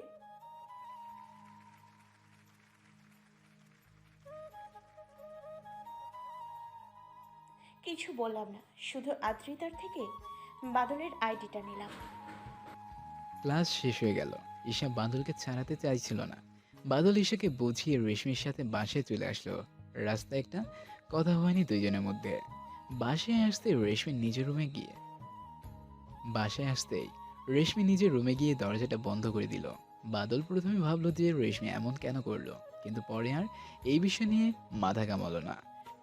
রেশমি দরজাটা বন্ধ করে ঘরে গিয়ে বাদলের গল্প পড়তে শুরু করলো। একটা গল্পের কয়েক পাঠ পড়তেই রেশমি চোখ দিয়ে টপ টপ করে জল পড়তে শুরু করলো। এমন সময় বাদল খাবার রেডি করে রেশমিকে ডাকতে গেল। ম্যাডাম। আমি খাবো না বাদল, তুমি খেয়ে নাও, যাও। চলে আসলাম সেখান থেকে। খেয়ে শুয়ে পড়তে ঘুমিয়ে পড়লাম। এইভাবে আরো 4 মাস কেটে গেল। রেশমি নানাভাবে বাদলের কাছে ক্ষমা চায়, কিন্তু বাদল কোনো কথা নালে তোলে না। রেশমি সেদিনের পর থেকে একবারও বাদলের উপর অত্যাচার তো দূর, খারাপ ব্যবহারও করেনি। বাদলের চোখের দিকে তাকে কথা বলার মতো সাহসও নেই এখন, কারণ সে নিজের অনুভূতি শেষ করে দিয়েছে। এই 4 মাসের বেশিরভাগ দিনই রেশমি না খেয়ে শুধু কান্না করে আর বাদলের গল্প পড়ে কাটিয়ে দিয়েছে। বাদলের ওই 4 মাস ঈশার উপর আরো বেশি মায়া পড়ে আছে। সারাদিন বাদলের সাথে সাথে থাকে, আর বাদলকে একটু হাসানোর চেষ্টা করে ঈশা। বাদল হাসে, কিন্তু সেই হাসির ভিতরে লুকিয়ে থাকে হাজারো কষ্ট আর যন্ত্রণা। ঈশা বাদলের মুখ দেখেই বুঝতে পারে যে বাদলের এই হাসি দিয়েও কষ্টের প্রকাশ পায়। তাও সবসময় চেষ্টা করে বাদলকে খুশি রাখার। আজ রেশমি একটা ফেক আইডি খুলল। বাদল রাতে গল্প লেখা শেষ করে পোস্ট করতেই ফেক আইডি দিয়ে রেশমি মেসেজ দিল। কেমন আছেন? ভালো, আপনি? আপনার গল্প পড়ে আমার অনেক ভালো লেগেছে। আচ্ছা, এত কষ্ট কেন লুকিয়ে থাকে আপনার প্রত্যেক গল্পে? এত কষ্ট কেন আপনার? ও তেমন কিছু না। কাউকে ভালোবাসেন? না কাউকে কাউকে ভালোবাসেন, না কেউ ছেড়ে চলে গেছে? ভালোবাসি, ছেড়েও যায়নি। যদি কিছু মনে না করেন তাহলে জানতে পারি কে সে? উনিই আমার স্ত্রী, যাকে আমি ভালোবাসতাম। এখনো হয়তো বাসি, কিন্তু আমার কোনো অনুভূতি নেই কারো জন্য। ও আচ্ছা। জি, আর আমি তার সাথে আর কয়েক মাস থাকবো। যাই হোক, বাদ দেন। বাদলের এই কথা শুনে ভীষণ কষ্ট হতে শুরু করলো। কিছু না বলে এফবি থেকে বের হয়ে আসলাম। কি করে বাদলের কাছে ক্ষমা চাওয়া যায় সেসব ভাবছি, কিন্তু কোনো উপায় খুঁজে পাচ্ছি না। ভাবলাম ওকে আমি সবার সামনে অপমান করেছি, সবার সামনেই ক্ষমা চাইবো। আমার জীবনে ভালোবাসা এরকম কিছুই নেই। আর ঈশাকেও কষ্ট দেব না আমি, তাই রেশমির কথা ভাবার কোনো প্রশ্নই আসে না। কালকে কলেজে গিয়ে সব ঠিক করতে হবে। ভাবতে ভাবতে সকাল হয়ে গেছে। আজ বাদল ঘুম থেকে ওঠেনি। আমি বাদলের রুমের সামনে গিয়ে ওকে ডাকতে শুরু করলাম। বাদল, এই বাদল, ওঠো। রুমের দরজা খোলা রেখেই ঘুমাই। রুমে গিয়ে বাদলের মাথায় হাত দিতেই দেখি ওর ভীষণ জ্বর। মাথায় জলপট্টি দিয়ে ওর পাশে বসে রইলাম। ঘুম ভাঙতেই দেখলাম রেশমি আমার পাশে বসে আছে। উঠতে যাব, কিন্তু গায়ে সেই শক্তি পাচ্ছি না, কথাও বলতে পারছি না, ভীষণ গলা ব্যথা করছে। রেশমি আমাকে উঠতে দেখে আমাকে তুলে বসালো। আমি রেশমিকে জাস্ট সহ্য করতে পারছিলাম না। উফ, আমি ওকে সরাতেও বলতে পারছিলাম না। ঔষধ খাইয়ে দিলাম বাদলকে, তারপর একটু বাইরে আসলাম। ঈশার কল আসলো। আমি ফোন ধরতেই ও বলতে শুরু করলো, বাবু কলেজে আসবে না? লেট হচ্ছে তো, আমি নিতে আসবো তোমাকে। আসলে একটু খারাপ লাগছে, আজ মনে হয় কলেজ যেতে পারবো না। একটু থাক, আমি আসছি। আরে না, তেমন কিছু হয়নি রে, আসতে হবে না, এমনি ঠিক হয়ে যাব। চুপ করতে বলেছি না তোকে? আমি আসছি, ফোন রাখ তুই এখন, আর রেস্ট নে। তেমন কিছু। ঈশা ফোন কেটে দিল। বাদলের জন্য স্যুপ বানালাম, ওকে খাইয়ে দিতে গেলাম। স্যুপ ওর সামনে ধরতেই, ছি ছি ম্যাডাম, আপনি এসব কি করছেন? চাকরকে কেউ খাইয়ে দেয়? প্লিজ এইসব করবেন না। বাদল প্লিজ দেখো, তুমি এখন অসুস্থ, আমাকে যা শাস্তি দেওয়ার পরে দিও, এখন খেয়ে নাও প্লিজ। কিসের শাস্তি? প্লিজ এসব বাদ দিয়ে আপনি নিচে যান, আমি আসছি। ঠিক আছে। আমি কিছুক্ষণ পরে কলিং বেল বেজে উঠল। আমি বুঝলাম যে ঈশা এসেছে। রেশমি চলে গেল দরজা খুলতে। নিচে গিয়ে দরজা খুলে দিলাম। আরে ঈশা, তুই এখন? বাদল কই? ওপরে। বাদলের রুমে চলে গেলাম। তোকে আশা লাগবে এই সামান্য একটা ব্যাপারের জন্য? অনেক বড় ব্যাপার এটা আমার জন্য, বেশি কথা বললে একদম খবর আছে তোর। জ্বর কিভাবে আসলো তোর? আজব মেয়ে, কখন তুই কখন তুমি বলে কিচ্ছু বুঝি না। আমার জান আমাকেই বকা দিচ্ছে। সরি বাবুটা, নাও খেয়ে নাও। খেতে ইচ্ছে করছে না। এক্ষুনি মাথা ফাটাবো তোর আর একটা কথা বললে। আমি সাথে খাবার এনেছি, হা কর। কি হলো? ভালো করে না বললে খাবো না। বাবু আহা করো, খাও। বাদলকে একটু খাইয়ে দিতেই বাদল আমাকে খাইয়ে দিল। একটু স্যুপ খাইয়ে দে। রেশমি চুপ রেখে চলে গিয়েছিল। আচ্ছা নাও। রেশমি দূরে দাঁড়িয়ে এসব দেখছে। এত কষ্ট হচ্ছে তার, যেন কেউ ছুরি দিয়ে তার কলিজা ফালা করছে। আজ এই জায়গায় তার আর থাকার কথা ছিল, কিন্তু বাদল যখন স্যুপটা খেলো, রেশমিরই একটু ভালো লাগলো। তিনজনের কেউই আজকে আর কলেজে গেল না। আজ নাই যে একা একা কলেজে এসে কাউকেই দেখতে পেল না। বাদল অসুস্থ শুনে রেশমির বাসায় আসলো নাইস। কিছু সময় কাটিয়ে আবার চলে গেল। ঈশা একেবারে রাতে বাদলকে খাইয়ে দিয়ে সেখানেই থেকে যেতে চাইলো, কিন্তু বাদল থাকতে দিল না, কারণ ঈশার মা চিন্তা করবে। বাদল জোর করে ঈশাকে বাড়িতে পাঠিয়ে দিল। পরের দিন বাদল একটু সুস্থ। ঘুম থেকে উঠেই দেখি রেশমি পাশে বসে ঘুমিয়ে আছে। অনেক সুন্দর লাগছে ঘুমন্ত রেশমিকে দেখে। কিছুক্ষণ ওর দিকে তাকিয়ে থেকে উঠে নাস্তা বানিয়ে ডাকলাম। তুমি না অসুস্থ, এসব কেন করতে গেছো? আমাকে বললি পারতে। দেখুন ম্যাডাম, আমি আপনার কাজের লোক, আপনার কাজ আমাকেই করতে হবে।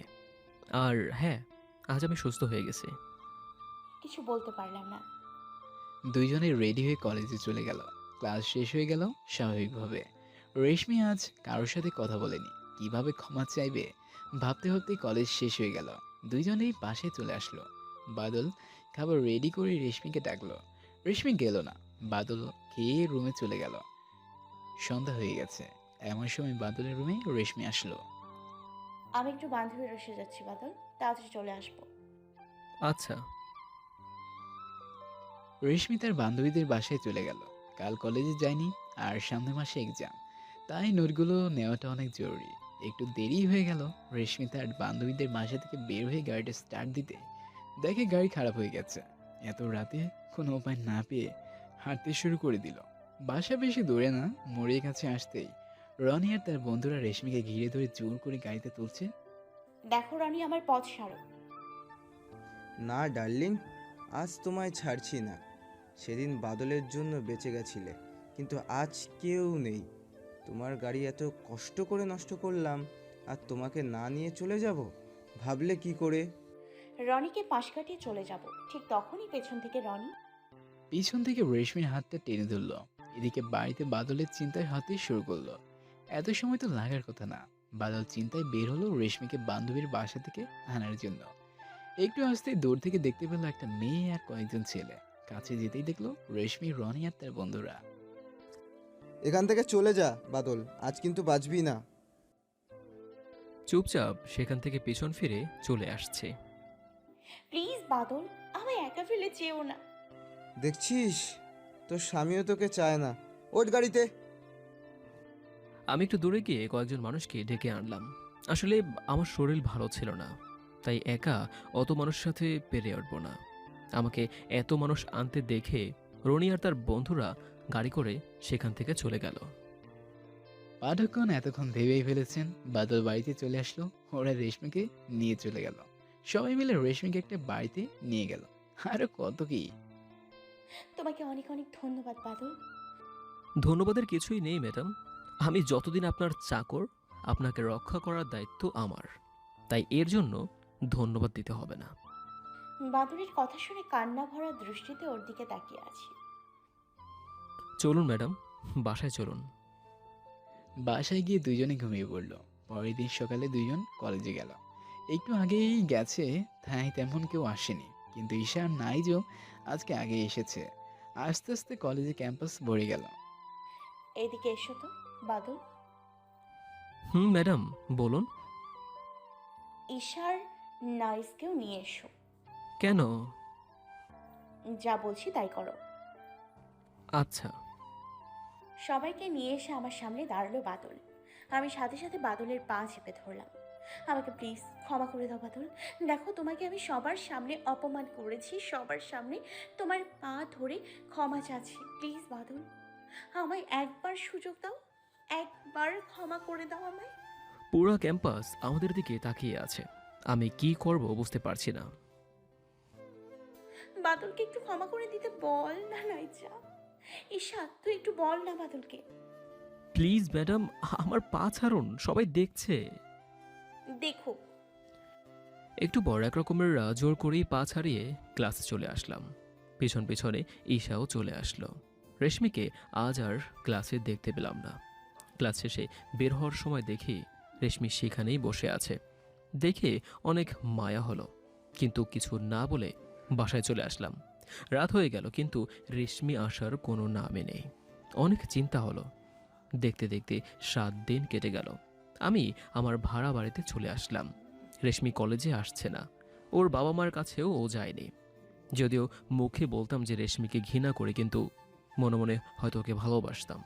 প্রতিদিন রেশমিকে খুঁজতাম, কিন্তু কোথাও কোনো সামান্য খোঁজ পেতাম না। মনে মনে নিজেকে দোষ দিতে শুরু করলাম। ভাবতে শুরু করলাম যে সেদিন হয়তো মেয়েটা মন থেকেই ক্ষমা চেয়েছিল।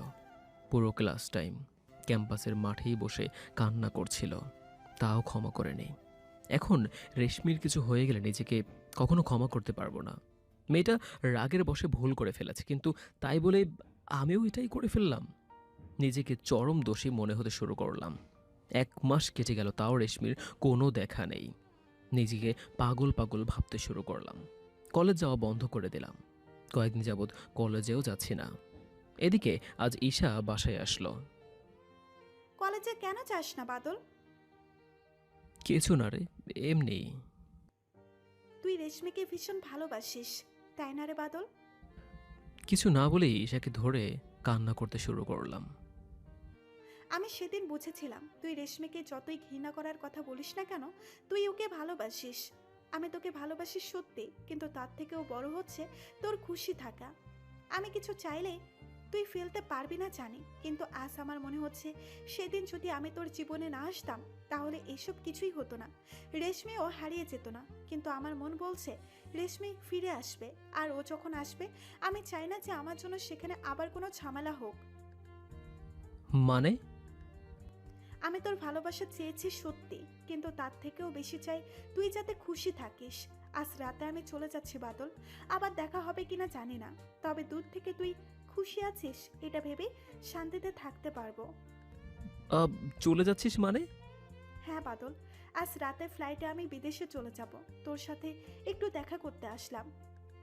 পাগল নাকি তুই? যাস না প্লিজ। আমাকে যেতে হবে, সব কিছু রেডি। একটা কথা রাখবি আমার বাদল? কি? তুই রেশমিকে ক্ষমা করে দে, মেয়েটা নিজের ভুল বুঝতে পেরেছে। আর রাগ করে থেকে লাভ কি বল, ওর সাথেই সুখে থাক।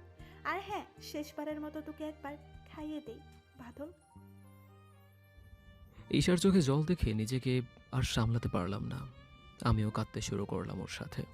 একটু পর আমাকে খাইয়ে দিয়ে চলে যেতে চাইল, আমিও ওর সাথে গেলাম। রাতের বেলা ঈশাকে একদম এয়ারপোর্টে ছেড়ে দিয়ে বাসায় আসলাম। আজ যেন আরও বেশি কষ্ট হচ্ছে। ঈশাও চলে গেল। এসব ভাবতে ভাবতে কখন যে ঘুমিয়ে পড়লাম। দেখতে দেখতে আরও 7 দিন চলে গেল। রেশমির কন্ট্রাক্টের আর মাত্র 7 দিন বাকি আছে, কিন্তু আমি এখনও রেশমির কোনোই খোঁজ পাইনি। এসব ভাবতে ভাবতে কখন যে চোখ লেগে গেছে জানি না। কোনো একজন আর মাথায় হাত বুলিয়ে দেওয়াতে ঘুম ভাঙলো আমার। চোখ খুলে দেখি আম্মু।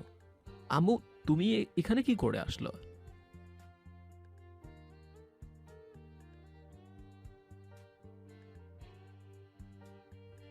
সেটা এখন সম্ভব না আম্মু। মায়ের সাথে বাড়িতে চলে আসলাম। বাবা আমাকে দেখেই জড়িয়ে ধরল। কিছুক্ষণ কথা বলে নিজের ঘরে চলে আসলাম। শুয়ে শুয়ে ভাবছি, মায়ের দেখা মেয়ের সাথেই বিয়ে করলে রেশমির কি হবে? এমন সময় মনে পড়লো 2 দিন পর কন্ট্রাক্টের শেষ দিন, ডিভোর্স হয়ে যাবে আমাদের। আর তাছাড়া আমি মাকে কষ্ট দিতে পারবো না।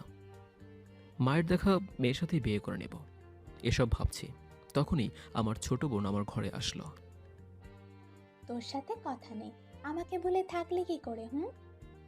রাগ করে না বোনটা আমার, চলে এসেছি তো। অতঃপর অনেকক্ষণ কথা বললাম হাদিকার সাথে। ভাইয়া, তোর হবু বউকে দেখতে কিন্তু সেই কিউট, তুই দেখলে পুরাই ক্রাশ খেয়ে যাবি। কিছুই আর বললাম না, খেতে চলে আসলাম। আর এদিকে হঠাৎ করে 2 দিনও চলে গেল। অন্যদিকে মায়ের কথা মতো বিয়েটাও হয়ে গেল। আমি এখনো মেয়েকে দেখিনি। আসলে সেরকম কোনো ইচ্ছাই হয়নি। বাসার ঘরের সামনে দাঁড়িয়ে আছি। একটু পরে ছোট বোনটা আসলো আমার কাছে। ভাইয়া ভিতরে যা, ভাবি আর কতক্ষণ একা বসে থাকবে? যা। এক রকমের ধাক্কা দিয়েই ঘরে ঢুকিয়ে দিল। আমি ঘরে ঢুকতেই দেখি বড় করে একটা ঘোমটা দিয়ে একটা মেয়ে খাটের উপর বসে আছে। আমি কাছে গিয়ে বসতেই মেয়েটা বাদল বলে ডাক দিল। আমি ডাক শুনে রীতিমতো ধাক্কা খেলাম। নিজেকে সামলিয়ে নিতেই মেয়েটা নিজের ঘোমটা সরালো। আমি মেয়েটার মুখের দিকে তাকাতেই 280 ভোল্টের শক খেয়ে লাফিয়ে মাটিতে পড়ে গেলাম। মেয়েটাকে দেখতে একদম পুরাই পরীর মতো, কিন্তু আমি শক খেলাম মেয়েটাকে দেখতে পরীর মতো সেই জন্য নয়। শক খাওয়ার কারণ হচ্ছে মেয়েটাই ছিল রেশমি। বাদলকে মাটি থেকে তুলে এনে খাটে বসালাম। প্লিজ বাদল, আমাকে ক্ষমা করে দাও। যদিও মনে মনে অনেক আগেই ক্ষমা করে দিয়েছিলাম, তাও সেটা বললাম না। কেন বলবো? আরো কয়েকবার ডাকুক, তারপর বলবো। রাগ উঠে গেল। বাদলকে ধাক্কা মেরে খাটের উপর ফেলে দিলাম। তারপর ওর বুকের উপর চড়ে বসলাম। এই কুত্তা, মাফ করবি কিনা? এক্ষুনি শুরু হয়ে যাব। বল, অনেক কষ্ট দিয়েছিস। এই এই ছি ছি, এইসব কি করছেন? নামুন। বলবি কিনা বল। আচ্ছা, ক্ষমা করেছি, এবার তো নামো। না, নামবো না। এসব কি করে হলো? আর তুমি আমার বাসায় আসলে কিভাবে? সেদিন যখন আমি অতক্ষণ ধরে মাঠে বসে কান্না করার পরেও তুই আমার কথা শুনলি না, তখন আমি ওখান থেকে উঠে নিহার বাসায় চলে যাই। নিহা তোকে আগে থেকেই তোর পরিচয় জানতো, তোর বাসায়ও চিনত। আমি সেদিন নিহার কাছে গিয়ে কান্না করি। তখন আমাকে নিহা বলে তুই বাদলের মায়ের সাথে কথা বলে এসব ঠিক করতে পারিস। বাদল কখনো ওর মায়ের কথা ফেলবে না। তখন আমি ওর থেকে তোর বাসার ঠিকানা নিয়ে এখানে আসি, তোর মাকে সব খুলে বলে ক্ষমা চাই। উনি ক্ষমাও করে দেন। তারপর এই 2 মাস আমি তোর মায়ের সাথেই ছিলাম। উনি আমাকে বলেছিলেন যে যেদিন আমার কন্ট্রাক্টের মেয়াদ শেষ হবে সেই দিন আবার বিয়ে দেবে আমার তোর সাথে। আমিও এখানেই থাকতে শুরু করি, আর এর ভেতরে ঈশা সব জানতে পারে। তাই তো বলি, ঈশা কেন বললো যে রেশমি ফিরে আসবে, এই ব্যাপার। বাট ঈশা বিদেশ চলে গেছে। জানি আমি, ও পড়াশোনা শেষ করে দেশে ফিরে আসবে, কিন্তু এখন তোর খবর হবে। অনেক কষ্ট দিয়েছিস আমাকে।